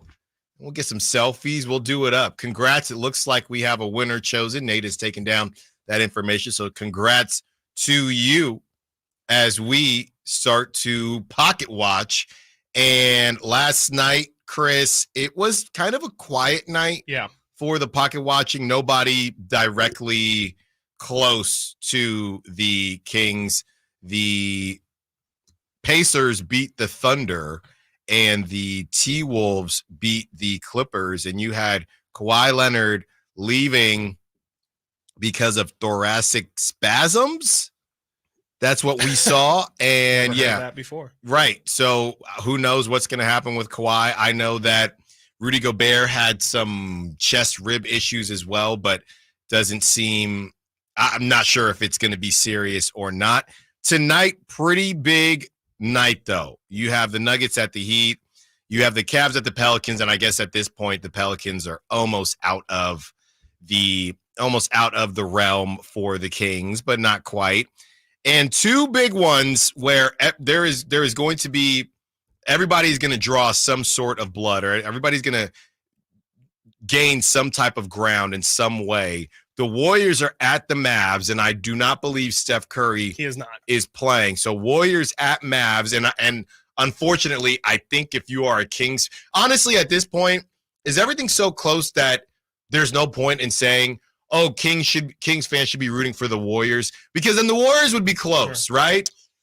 Yeah, I guess with everyone, since Dallas is behind them too, I guess if you want to say it keeps Dallas off of your heels, like maybe you want to root for Golden State, but honestly, no one here in Sacramento should be rooting for Golden State anyway. So I think that's just we hope they both lose. Maybe they can tie. And I guess if you have to pick one to be better, I guess, Dallas winning and pushing the Warriors down, I think I'll take that bet. You would? Yeah, because I'm looking here. I'd rather have that. Of course you would. Yeah. I'm looking here. The Warriors are what? It looks like three games back of the Kings, right? And they are 2.5 games back of the Mavs. So you'd have to, you got to root for. Realistically, you want the Warriors to win, and especially because the Kings have that back-to-back or 2 straight games, that mini series against Dallas at the end of this month. If you can have as much clearance as possible from Dallas before those games, so that those games don't have a crazy impact on how the standings fall, that's the best. So until. What is that, March, I think 26th or something? 26th and 29th. There you go. Until those dates, I think you're rooting for as many Mavericks losses as possible. And, it's been an interesting roller coaster with them. If you've been following the Mavericks, Luka's been playing out of his mind. He has 7 straight triple-doubles. And Daniel Gafford has not missed a shot in like a week and a half. He's set the record for most field goals, consecutive field goals made in a row. And now he's heading towards a Wilt record that I guess Wilt has for most consecutive games of not missing a shot.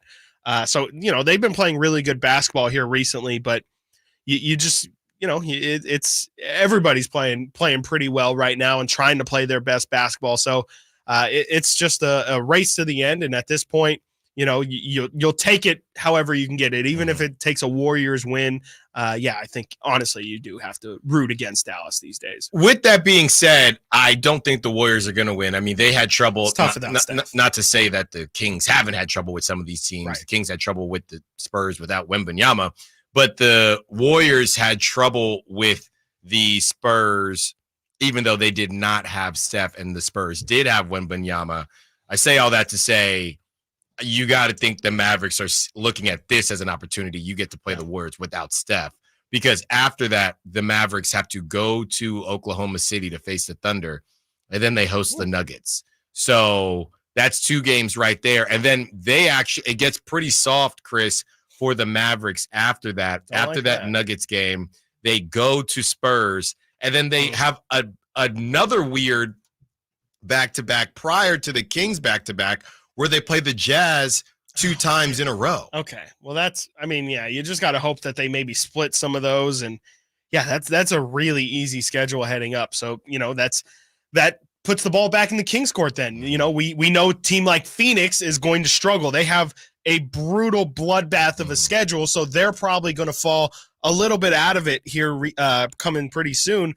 But if that means that Dallas is just going to rise up and take that spot, that's on the Kings, man. We've talked at the start of this month about how there's a lot of opportunity for them to have some easier opponents here, and it's coming after this back-to-back. They do have the Wizards on the horizon. They have a couple easier opponents. I think they have the Grizzlies as well coming around next week. So, the Kings are back in a position where take care of business here, because you might not be as fortunate. We saw these past couple weeks, Suns, the Mavericks even, they weren't really taking advantage of the Kings' up and down performances.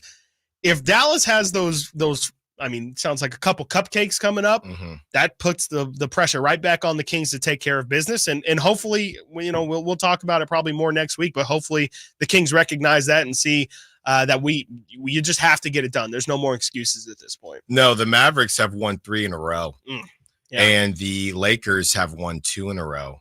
So both of these teams are trying to ride that momentum. If the Lakers do win tonight, that would bring them within a game of the Kings. And, to look at it from the Kings' perspective, the Kings are still a half game back of the Suns. The Suns, who, we know that they have a tough schedule. Let's see who's up next for them. The Suns, this is where they get. Just look at the top of each conference, I'm sure. Yeah, so the Suns, So if you talk about getting back into that conversation, if I'm not mistaken, Chris, correct me if I am, but if the Kings win tonight and the Suns lose, as they have to, just played the Celtics a couple days ago.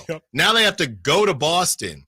So if the Kings win tonight, Boston's 29-3 at home, and the Suns lose tomorrow, the Kings are back in the 6th seed. They sure are. Yep, they have the same amount of wins, but one less loss than the Suns if that happens. So and then there'll be depending on what happens with the Pelicans tonight, who the Pelicans you mentioned, they're playing Cleveland. Cleveland's not going to have Donovan Mitchell, or Donovan Mitchell's questionable tonight. Evan Mobley's out. Max Strus is out indefinitely. Dean Wade's going to be out tonight. So it seems like things are stacked towards the Pelicans' favor tonight. But right now the Pelicans are only 2 games ahead of the Kings. So if the Kings can win today and the Pelicans lose, you bridge that gap a little bit more.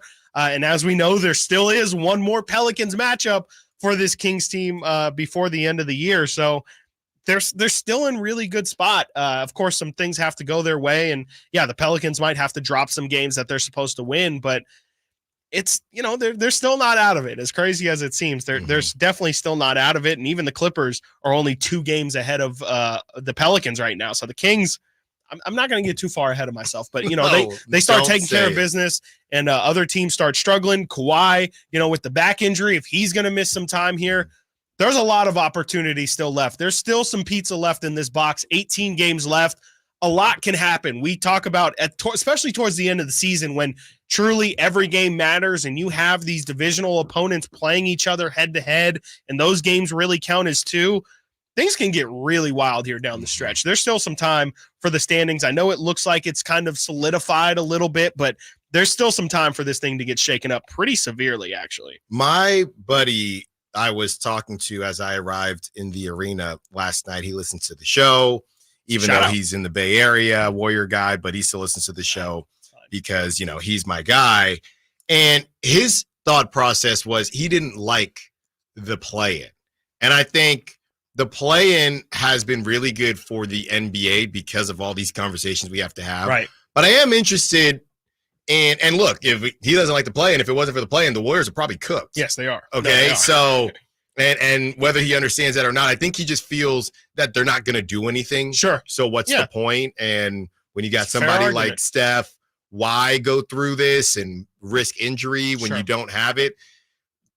I do wonder how much fans like the play-in, and even if your team is at the bottom, if you're a Lakers or a Warriors fan, is it better to just rip the Band-Aid off, end the season? You did not reach your goals anyway. You were not going to reach your goals. You are not going to reach your goals. Let's just move on. It's the same way we have fans and Kings fans calling in saying, Can we talk about getting a wing? Can we talk about Monty McNair? Can we talk about the offseason? How many fans do you think are like that and just feel, especially, I guess it depends on the fan base. Right. Warriors fans, Lakers fans. A little bit more entitled. We want banners, right? Yeah. Maybe some of these other teams, if the Rockets were close I'll tell you what, by. the Kings aren't feeling that way. I don't think, but we do get those calls sometimes. You should not feel that way. I mean, I think even the Lakers and Warriors, I think that more basketball is better for your team. Yeah, sure, you ultimately, if you're in the play-in, yeah, your title chances are pretty much at zero. But at the same time, it's a little bit like the in-season tournament. It's like at least you're still walking away with something, you get to watch something. You get good go to feelings. Your buddy's house. How much better? And plus, okay, so would you rather have there be no play-in tournament and your team just get swept in the first round and have really terrible feelings about your postseason? At the very least, you can say, hey, even if we did get swept 4-0 by the 1-8, we showed something in the play to get out of that tournament situation.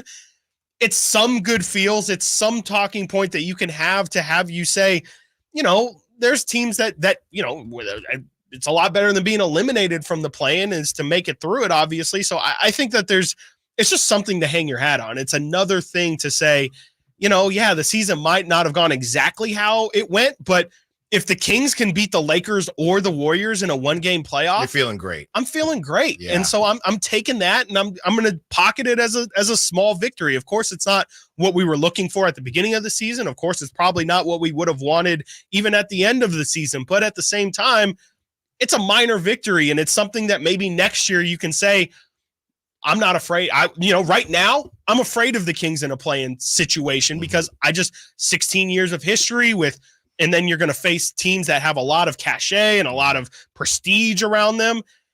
If the Kings make it out of that situation, I probably won't feel bad about it going into next year. So I think that there's still things to take out of the play-in that you just wouldn't get if it didn't exist. Do you guys remember what happened the first year of the play-in? I think it was I feel like we talked about it the other day. What about the Heat, the 10th seed Heat making it to the finals? That was last year. That was 2 years ago. No, right? that was last year. That was last year? That was last Why year. does it feel so long ago? Can't answer that. Anyways, but it's I think you hang your hat on that, right? You just go, Heat did it. Why not us? Right. Why can't Lakers we be made Heat the culture? conference finals. Yeah, Lakers went to the conference finals. And dare I say, as much as people like to meme it, is it crazy? We'll see what happens in the playoffs, but is it crazy to say that maybe what happened with the T-Wolves, right, with Patrick Beverly throwing everything, has that helped at all? You know what I mean? Something to celebrate. We got something to celebrate. Yeah, we got a little bit of experience going. So yeah, that's just my buddy's opinion, but I do think there are a lot of people that feel like that. I mean, ultimately, yes, he is right. Those teams aren't doing it's a big spectacle. It's, oh my gosh, play-in tournament. Here's you get days carved out just for those games. It feels like a big deal, but yeah, absolutely. I mean, in the long run, your friend's definitely right. It's it's a weird flex. Okay, yeah, sure, you made it out of the play-in, but you still got swept or you got 4-1 by the best team. So yeah, it's whatever. And I would argue, as far as the 82 games is too much and the urgency, and this is more of the NBA standpoint, it definitely adds to that urgency to now fans that may not have usually watched until April or you know what I mean, the end of March, they have to watch sooner to Utah see. fans would cut it off Exactly, now too, exactly, to either see if you're going to make the play-in or to see if you're going to stay out of the play-in and just get into the playoffs. When we return, continuing the conversation, going to talk a little bit of Niners. They have made some moves as well, and Debo has made a personal move. And then back to Kings talk, and later, of course, 145 prop talk. Yeah, we're going to talk a little bit, because if you followed us, that's free cheese. Stiles and Watkins, Sactown Sports. Sweep LA. The Kings go for the season sweep tonight against the Lakers. Here's a great steal. Malik Monk ahead to Keon Ellis. A full-blown two-hand throwdown. And the Kings have a 20-point lead as the defense has just been spectacular. The Kings and Lakers tonight at 7 on your home for Kings basketball, Sactown Sports and the Sactown Sports app.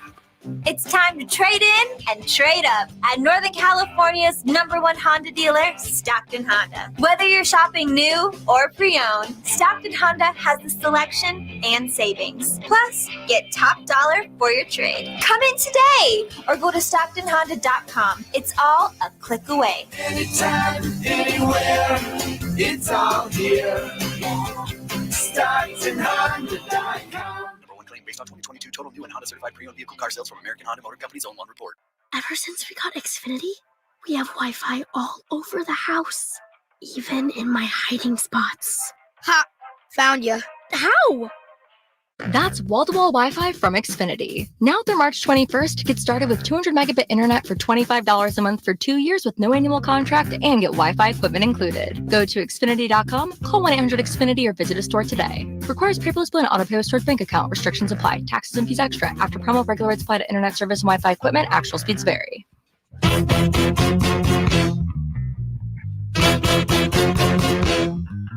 Sactown Sports. Call or text at 916-339-1140. Congrats to our winner of the Hassan Minaj tickets. You will have, what's today, Wednesday? 2 more opportunities? Yes. 2 more opportunities to go see Hassan Minaj at Safe Credit Union Performing Arts Center. And that will come up tomorrow as we get into just a little bit of Niners talk. The Niners, Chris, have made a couple different moves. Friend of the show, Eric Kendricks, has signed with the Niners. And how I'm reading this from the different Niners content creators is he's basically a Greenlaw replacement while Greenlaw gets better. And he was released by the Chargers to save $6.5 million, 32 years old, second-round pick out of UCLA, first team All-Pro in 2019 with the Vikings from 2015 to 2022. Of course, Chris knows that. 8 straight years of 100-plus tackles and wasn't really in any touchdown, 0 TDs in coverage last season as well. So they're That's just really impressive. feels like the Niners are just grabbing bodies right now. Yeah. Not that they're not bad. They're not that they're bad, but they're just, let's just get some dudes. Yeah, the Eric Kendricks thing is interesting because he's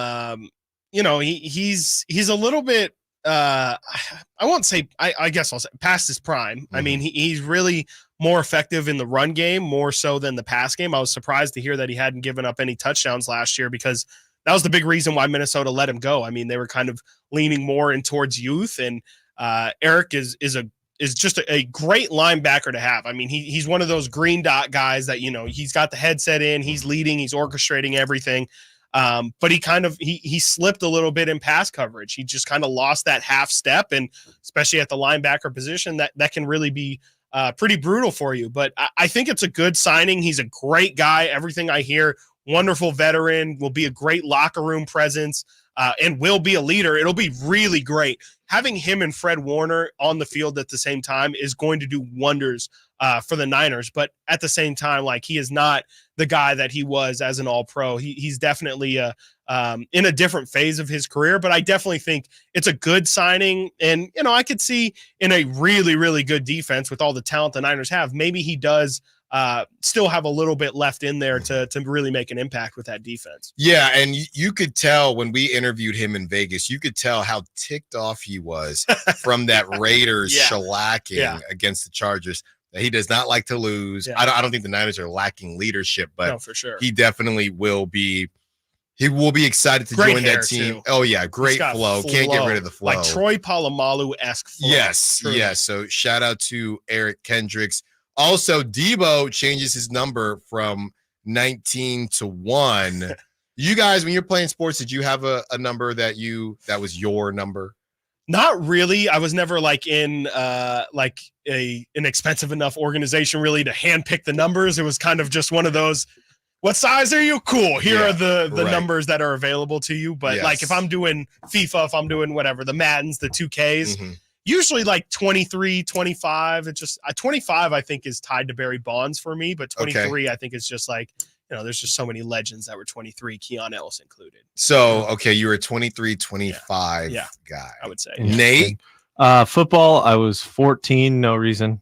Just because it fit. What position were you? Receiver. Ooh, that's a good number, dude. Yeah. Yeah. I like the 80s, I though. I would have loved 80 for Jerry, whatever. But sure. You got to be you gotta earn that. You got to be a real receiver. You got to earn that. Okay. You got to be a real Nate was like an over-the-middle guy? Yeah, possession guy. What? That's not. What is wrong with you? Fake You just want to receiver back nitpick everything. No. But then for rugby, your number is based on your position. Clearly, I wore 15 quite a bit, which is called the fullback. Okay. Someone who plays in the back. Okay. Like a use check type guy. It's way different, but yeah, it's a lot of running. It sucks, but it can be fun. 14 and 15. Yeah, I love 15. kicking the ball, and I got to kick the ball. Did you feel any connection to those? 15, kind of. Okay. My dad is an Uncle Rico-esque man. So he's always like, oh man, I was 15. I was whatever number, dude. And then I blew my shoulder out. And so he really loves his numbers. And when he, I'll stop there. Alan, if I had to guess, I honestly don't know what number you were in baseball. I just feel like you're a 1 or 3. Ooh. Wow. Calling me a 1 guy. I know what you're saying. I'm glad you know. You're calling me an I guy. I don't understand baseball numbers. I'll just say 8. 8? I always felt like 8 was a great soccer number. Oh, because it's got 2 balls. I don't know. Stacked. I don't know. Or like infinity, maybe? 916 from Amid Rock, one of our P1s on the Sack Chat, says the Debo jersey update is cool. My favorite jersey was 9 when I played baseball. I like 9. Yeah. You're both incorrect. Really? I was number 4 throughout the whole duration. 3 plus 1. That's right. Gotcha. That's right. Oh, a 1. Half of Chris 8. Watkins thinks I'm a 1 guy. A 1 guy. What is I that guy. It's just like Cam Newton. It's just guys who Kyler think number Murray. 1. Like there's just like a certain. Come it's on, kind of like man. like ego. There's an I don't ego even know there. who wears 1 in baseball. exactly, dude. Individuals, the 1. I should have worn 1. Yeah, I am a 1 guy. I am an I guy. He's like, no, people say, hey, there's no I in team, but there is a me. Yeah, like look at my jersey. There's a giant eye on the front and That's back. right. I did that. Yes. I did that. There Team you is go. spelled It's like T-I-E-M. Dame says he's not number 0, he's number O for Oakland. Alan's like, I'm not number 1, I'm I. For myself. For myself, me, myself, and Island. Wow. All right. Keep on sending in your numbers and whether or not being number 1, because that would make Debo an I guy. I don't think Debo's an I guy. No. I don't know. I mean, Debo an I guy. He talks a bit. He's always on Kay Adams. I think 1 just Their brings a stupid certain pants. level of like confidence and like Yeah. maybe moxie's the word. Yeah, you gotta. I'm the 1. I mean, you're not literally Yes. number 1. Exactly. I'm number 1. Yes. I'm the first. I'm the first one. I'm the first on the one. list. Huh. That's right. It's Does just this like mean it's a certain energy. Does this mean Ayuk's gone? Is this conspiracy? He's like, I'm the number one Yeah, receiver. I'm the guy. Yeah. Ayuk see. No. Now that's even more. Ayuk's going to be number. Well, no, Ayuk's not 11, is he? No. Yeah. Oh, he is. Yeah. Oh, Too many that's ones. Double one, Yeah. dude. Too many ones. Oh, double one. When we return, we hope that the Kings will be number one in their matchup with the Lakers tonight, previewing the Lakers and the different matchups that the Kings will have to deal with. Stiles and Watkins, Sactown Sports. Number one. On the move?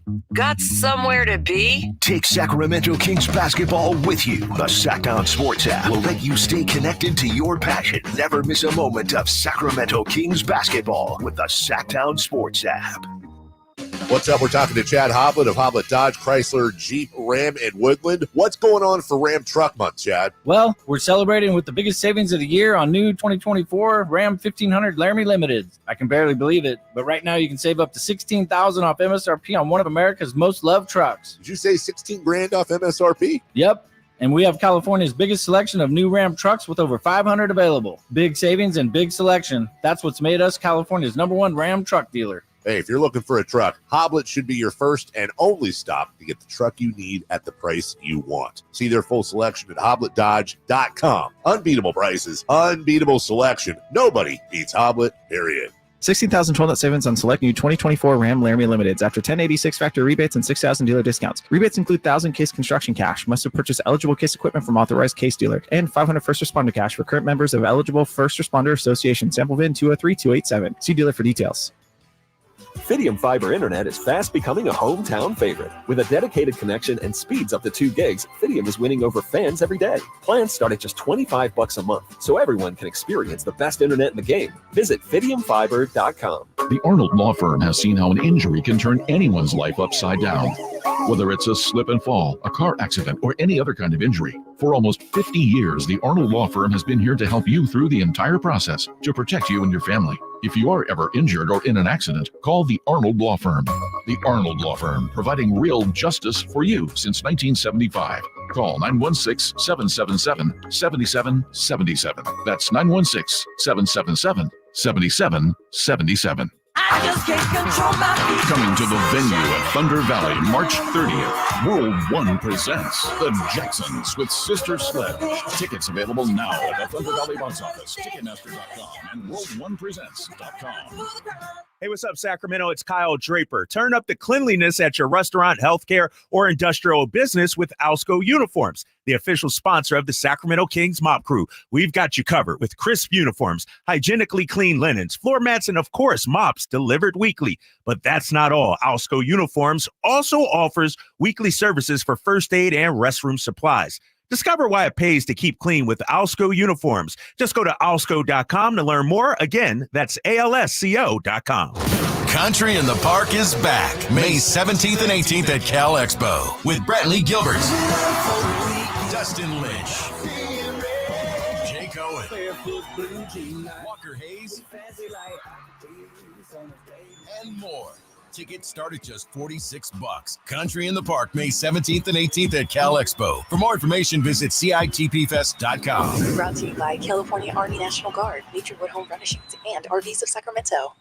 Contact tax relief helpers for details and restrictions. Attention anyone that owes money to the IRS. The IRS has restarted aggressive enforcement actions against taxpayers who owe back taxes that were temporarily suspended for COVID. If you owe $10,000 or more, you must hear this because now is the time to clear your IRS tax debt. A special toll-free number has been established so you can stop penalty fees, avoid liens, levies, and other hostile measures by the IRS. Call tax relief helpers right now at 800-934-9217. Tax relief helpers will provide you with the maximum protection afforded by law. I got behind on my taxes and owed $48,000. I didn't know what to do. I called and they got my bill lowered to just $3,500. I owed $87,000 in taxes and it was scary. I got the amount I owed down to just $3,500. I saved $83,500. If you owe money to the IRS, don't wait another day. Call 800-934-9217 right now before the IRS enforces liens, levies, and other aggressive measures. The call and consult are absolutely free. Call now. Call 800-934-9217. 800-934-9217. 800-934-9217.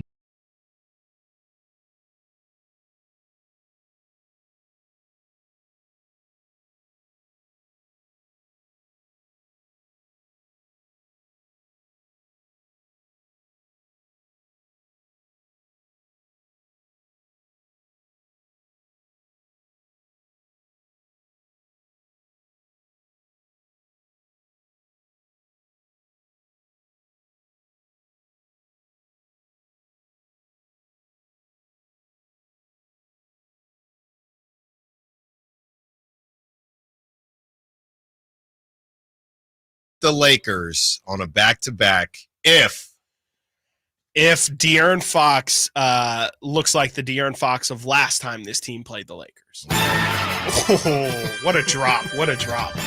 Yeah, I mean, I just think that, Frankie mentioned it in the crosstalk in our roundtable. He had 44 last time these two teams met. In the 3 games these guys have played this year, De'Aaron's averaged 36. So, hey, man, that's been the recipe for success. Why change it up now? They've clearly got no answer for him at all. Do you think, and I haven't watched a ton of the Lakers against other teams, are we worried about a blitz on the other end? Get the ball out of, I guess it's, who are you trying to get the ball out of their hands? Sabonis or De'Aaron? Such good vision and so good at finding guys. I wouldn't think Sabonis is the answer. I mean, that's what makes the Kings offense tough to stop from a doubling perspective. Well, and it's Anthony Davis too. You should not double. That's your Anthony thing. Davis is the double. Yes. He's got one arm over here and Yes. he's got the other arm around you on the other side. By the way, did you see that moment yesterday where Sabonis grabbed Malik Monk around the neck and just kind of hugged him? Yeah. That's pretty adorable.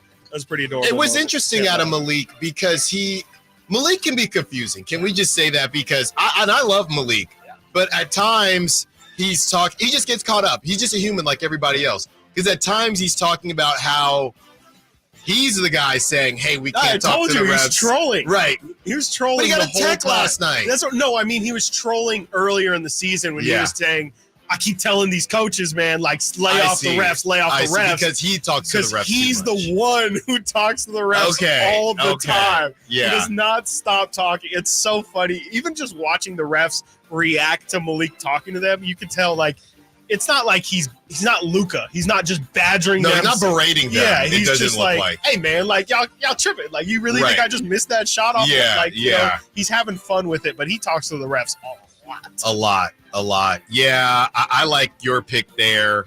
I think it's gonna start with Sabonis though. When we had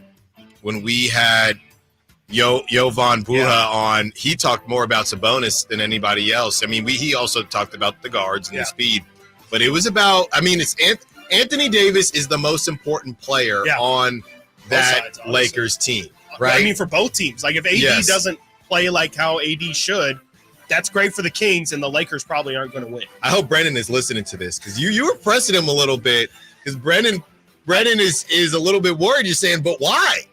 Yeah, I mean, it's just we have a 9-game sample size, and Sabonis is just dumb. I wasn't trying to press Brendan. I respect Brendan's basketball mind, and I'm put the full court press I just on wanted him a to little know. bit. So you're saying there's some beef there, dude. It's weird. There's more than some beef. That dude. Don't even get me started. Don't get him started. You took your spot on Return of the Roar. Dude, oh my God! Don't get me started. I don't know. Behind the scenes, started it, dude. I started that show. That's and he just took my spot. But to your point, I don't know. He's got to change that mindset. Yeah, it's just it's a mindset, but also it's the same thing we discuss when we talk about the Rockets and the Pelicans. If something's a bad matchup, you can't change it from being a bad matchup. Right, exactly. And that's what I think it is with Sabonis. That's why I'm like, how is Anthony Davis going to deal with the physicality? Unless he literally just runs away from Sabonis to try and have as little contact as possible. I just don't see how he's going to avoid that contact if he's going to play center. I'll tell you how it happens. It's basically just based on Anthony Davis. They're going to use if I'm in the Lakers locker room today, it's a lot of setting the tone. Yeah. And Darvin Ham, he sits there during the playoffs last season.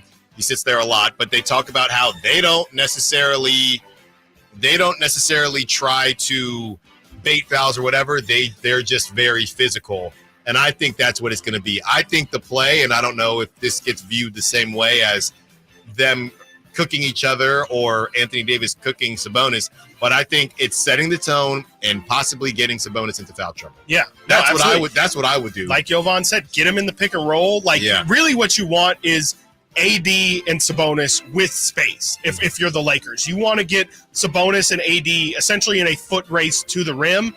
And that's where AD can thrive. I mean, he's got the length and he's got the speed advantage.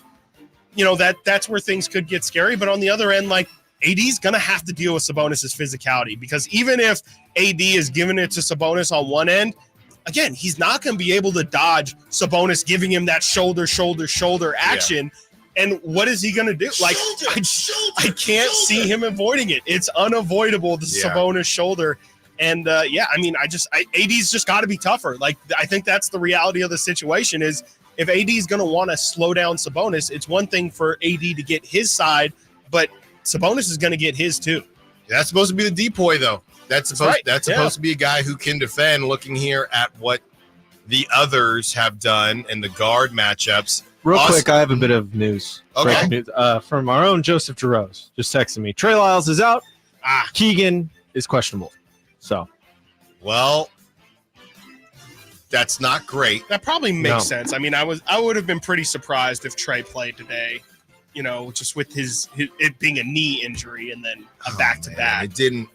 And you just talked about yesterday on the show when something doesn't look that bad, it's normally pretty bad. That's right. And I watched it happen and saw him. I think I was the first to report that he was going to the locker room. Just saying. This guy's always and I'll be news. honest, and I want to be honest with you. I was a little scared, guys, because I didn't want to report incorrectly.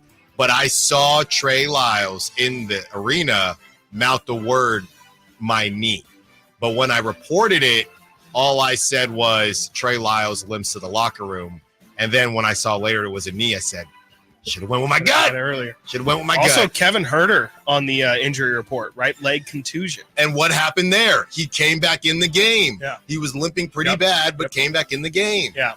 So, I mean, you got to hope that at least one of Keegan or Kevin can go. But I said it earlier, but the Kings didn't have Keegan and Trey Lyles last night either. And I would say that Milwaukee is definitely a team where you would say they've got a lot of length over there, and that's going to be a matchup. I talked about it yesterday. If Keegan wasn't playing, you were going to need Trey to step up. Well, they didn't have either of them yesterday, and they won by 35. So the Kings, in a weird way, kind of washed away their only excuse for tonight. Like, if you didn't have Trey and Keegan last night, what's going to be different about tonight? Why? Maybe you just got lucky on one night, but I would like to think that they showed something yesterday that should show them as a team. It shouldn't be that. It's not an insurmountable problem if you don't have Trey and Keegan. I saw that pop up on the text line a little bit earlier during the roundtable, and we had so much to talk about. I put it in my pocket. I did see somebody say how much of this was good defense, and I hate what my answer is going to be, but you know where I'm going with this. Somebody asked how much of last night was good defense from the Kings or just bad shooting. And I'm sorry, but the answer is both. Yes, absolutely. The answer is both. Yeah, you don't shoot 18% because somebody just locked you down. Yeah, absolutely. You got to. Yeah, that was from the 707. Shout out to the 707. But you mentioned it earlier, and we've talked about it before. It's about setting the tone early so they don't get into a rhythm. Mm-hmm. If it takes them time to get into a rhythm, you can live with that. But you can't just give guys opportunities to get going, and they kept their foot on the neck the entire game. And I think that is where the Kings definitely helped themselves in that case. But absolutely. I mean, I'm sure there was a lot of missed shots, wide open shots that I'm sure the Bucks just had yesterday. Yeah. I mean, when you see Malik Beasley, just he could not do anything. And they were rotating quickly. Don't get me wrong. The Kings were definitely rotating quickly. And we all know if you've ever shot a basketball before or played pickup or played organized basketball, if that first shot goes in, you're feeling pretty darn good. If one of those first two shots go in, you are feeling yourself a little bit, and that didn't happen for the Bucks. And you looked up, and they had already taken about 3-4 threes, and they haven't hit one yet. And now you start pressing a little bit. And then the Kings' offense was also going. That's where the offense is the defense. The Kings came out hitting their 8 of their first 11. That makes the Bucks feel like we have to start putting some threes up, and there's a bit of rushed and a sense of urgency that, if you're relaxed and chill and the game is close, maybe you don't feel as much pressure to hit those threes, but the Kings kept the pressure on offense and on defense. When we return, it's time. You want to get on this train? It's time. This train is headed to Cheeseland, if you know what I mean. Stiles and Watkins, prop talk and dog segment when we get back. Sactown Sports. The Sacramento Kings play here. got the triple. Sacramento takes the lead. Outstanding ball movement by Sacramento. Every triple, every jam, every Kings win. Sabonis with the jam over the Joker. He's got the three-point shot. Get your Kings fix all season long. Right here on your home of the Sacramento Kings. Here's a steal by Fox. The breakaway. He's got the rip with the left hand. Sactown Sports and SactownSports.com. It's a mystery where Old Spice finds its amazing scents like Himalayan sea salt, but I'm thrilled they have because no other body wash exfoliates and moisturizes 24/7 like Old Spice Gentleman's Himalayan sea salt body wash. Now, if only there was a mountain range separating the Indian subcontinent from the Tibetan plateau where I could hide my Old Spice and keep my family from stealing it, my impossibly smooth skin will finally be safe. And now another no-brainer money-saving tip from Progressive. Marcus, what happened? I was changing my oil and I spilled some on the floor. Oh, well, use these $50 bills to wipe it up. Perfect. Got any more? Yeah, take a couple hundred. Stop. Instead of using money, use an old rag. And here's a better tip from Progressive on how not to waste money. Don't pay too much for car insurance. Drivers who switch and save could save hundreds. Progressive Casualty Insurance Company and affiliates. Potential savings will vary. Not available in all states. Sneezing, coughing, stuffy nose, runny nose, postnasal drip, interrupted sleeping. I was groggy at the end of the day. Allergies and sinus congestion were making Jana miserable. Then, a friend recommended Navage. Navage provides immediate drug-free congestion relief, flushing your nasal passages with refreshing saline and sucking out mucus, germs, and other airborne irritants. Navage helps you breathe easier, sleep better, and feel your best right away. Navage gave me instant relief. I didn't have to wait 30 minutes. I didn't have to wait an hour, 90 minutes. I didn't have to wait a minute. I ran the rinse and I felt better. Stop suffering from congestion and start breathing and feeling your best again with Navage. Navage. I've had people ask me how I find relief, and I tell them Navage immediately. This thing is amazing. Navage is available at Navage.com or at Walmart, Walgreens, CVS, and Rite Aid. Planning for spring at Lowe's means big savings on outdoor power equipment, and Lowe's knows nothing feels better than free. Buy one select Ego string trimmer, leaf blower, or mower kit. Get one select 56-volt battery free. That's up to a $299 value. Power through spring with Ego, the #1 rated brand in cordless outdoor power. Because Lowe's knows home improvement. Valid through 4/3 while supplies last. Selection varies by location.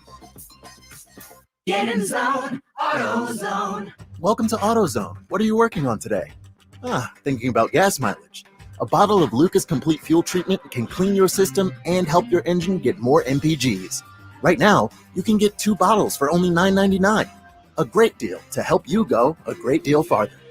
Find Lucas Complete Fuel Treatment and everything you need for better fuel efficiency at any one of our 6,300 stores. Get in the zone, AutoZone. Restrictions apply. Hey guys, do you know your T level? Revive Men's Health here in Sacramento is helping you take that first step toward better health and enhanced intimacy with a free testosterone level test, exam, and consultation. Plus, for this month only, qualified patients can kickstart their treatment with a free supply of ED medication. Revive's customized ED treatments can provide immediate results, restore blood flow naturally, and even bring spontaneity back into your love life. With both in-person and telemedicine appointments available, plus free shipping directly to you, Revive takes the hassle out of treating low T and ED. Having an optimal testosterone level can change your whole life, and it starts with knowing your T level. Take that first step and book your free testosterone test, free exam, and free consultation, and kickstart your treatment with a free supply of ED medication this month only. Call Revive Men's Health Sacramento at 916-365-4566. That's 916-365-4566, or visit ReviveMen'sHealth.com.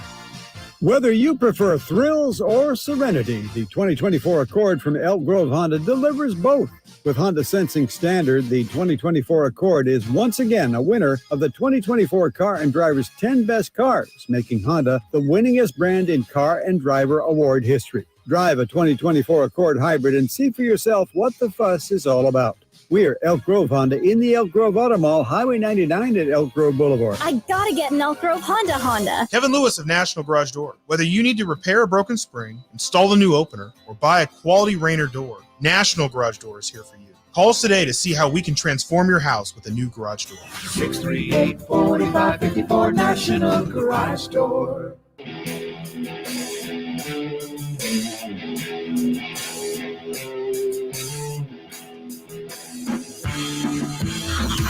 Sactown Sports. Check us out on YouTube. Search Sactown Sports and subscribe.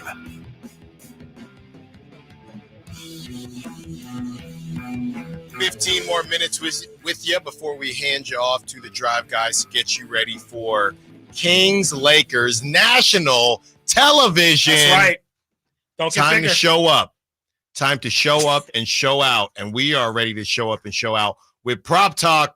Let's get it going. Let's do it. Now, Chris, you want to review today for the good people at home? Let's do it. Why not? I mean, it's a very rare occasion where we can really flaunt and flex like this. 4-0. Let's go. We even put it on hard mode. We had an extra guy come in yesterday. Brendan dropped a prop talk for us. Guess what? Still hit. Wow. Didn't matter. Still hit. 4-0 yesterday. Let's recap. Alan Stiles picked De'Aaron Fox over 28.5. Alan, that's a really, really high number. Are you sure you want to do that? You better believe That's right. Alan wants to do They it. didn't believe us. They didn't believe Maybe us. I didn't believe. Maybe I They didn't didn't. believe us. But I do now. De'Aaron finished with 29 points. So he just And barely I was watching cleared that it. free throw like, yeah, come on. There's a lot riding on it. Okay. Just tomorrow, just no money. No, it's just my emotions. Yes. Yeah, Just it's a lot right bragging now. rights. So that one was really the one that was closest to not hitting. Everything else was such a cakewalk. I had the Domantas Sabonis 1.5 dunks. Got that by halftime. Yeah, that did feel like a misprint, It like was you said so yesterday. easy. It was so, there all day, He though. had the dunk on Brooke Lopez, and I think he had just like a one in transition. He actually had one that he could have had, but he just decided to lay it in. So he really could have had. He might have finished with like 4 or 5 yesterday.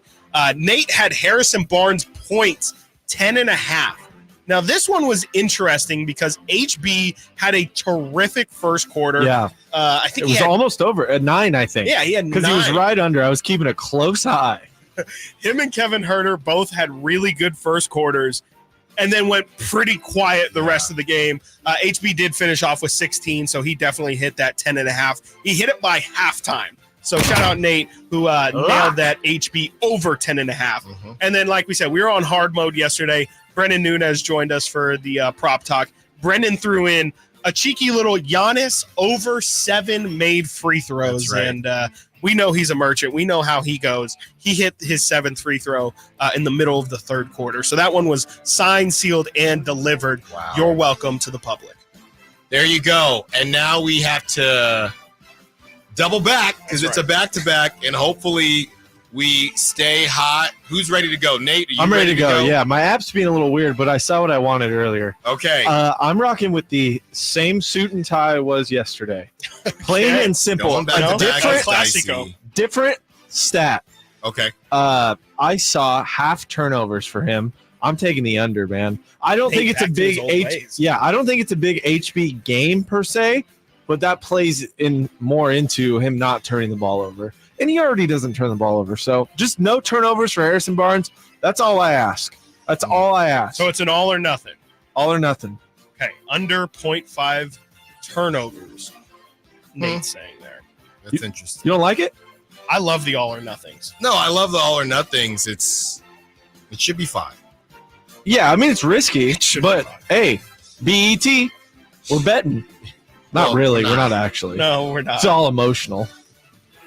Chris? I am looking at the ones that I always like to go to, and those are the combos. And I'm seeing 2 combos, and I'm trying to figure out which Laker star I like more. There's Sabonis and LeBron combo of 17 total assists. We've seen Sabonis obviously get as much as 11 or 12, and LeBron is usually up there as well. I love that one. Or AD and Sabonis 27.5 rebounds. That's again, Sabonis is usually hovering around 13, maybe 14, but it's just that's a lot. That feels like a lot, and his number, just if you want to put it on Sabonis rebounds in general, is at 14. So That's saying AD's got to get 14. I think I'm going to go with the LeBron Sabonis 17 assist combo. So we need 18 total. Okay. I like it. I like that one a lot too. LeBron is a merchant of assists. He sure is. If we're talking merchants, it'll be interesting because I think you definitely need at least 8 there from Sabonis in order to feel good. I think we could see a triple double tonight. Why not? I think he had a triple double last time. Well, depending on who's not playing, the top duo here in Fox and Sabonis, it's going to be a lot of heavy lifting.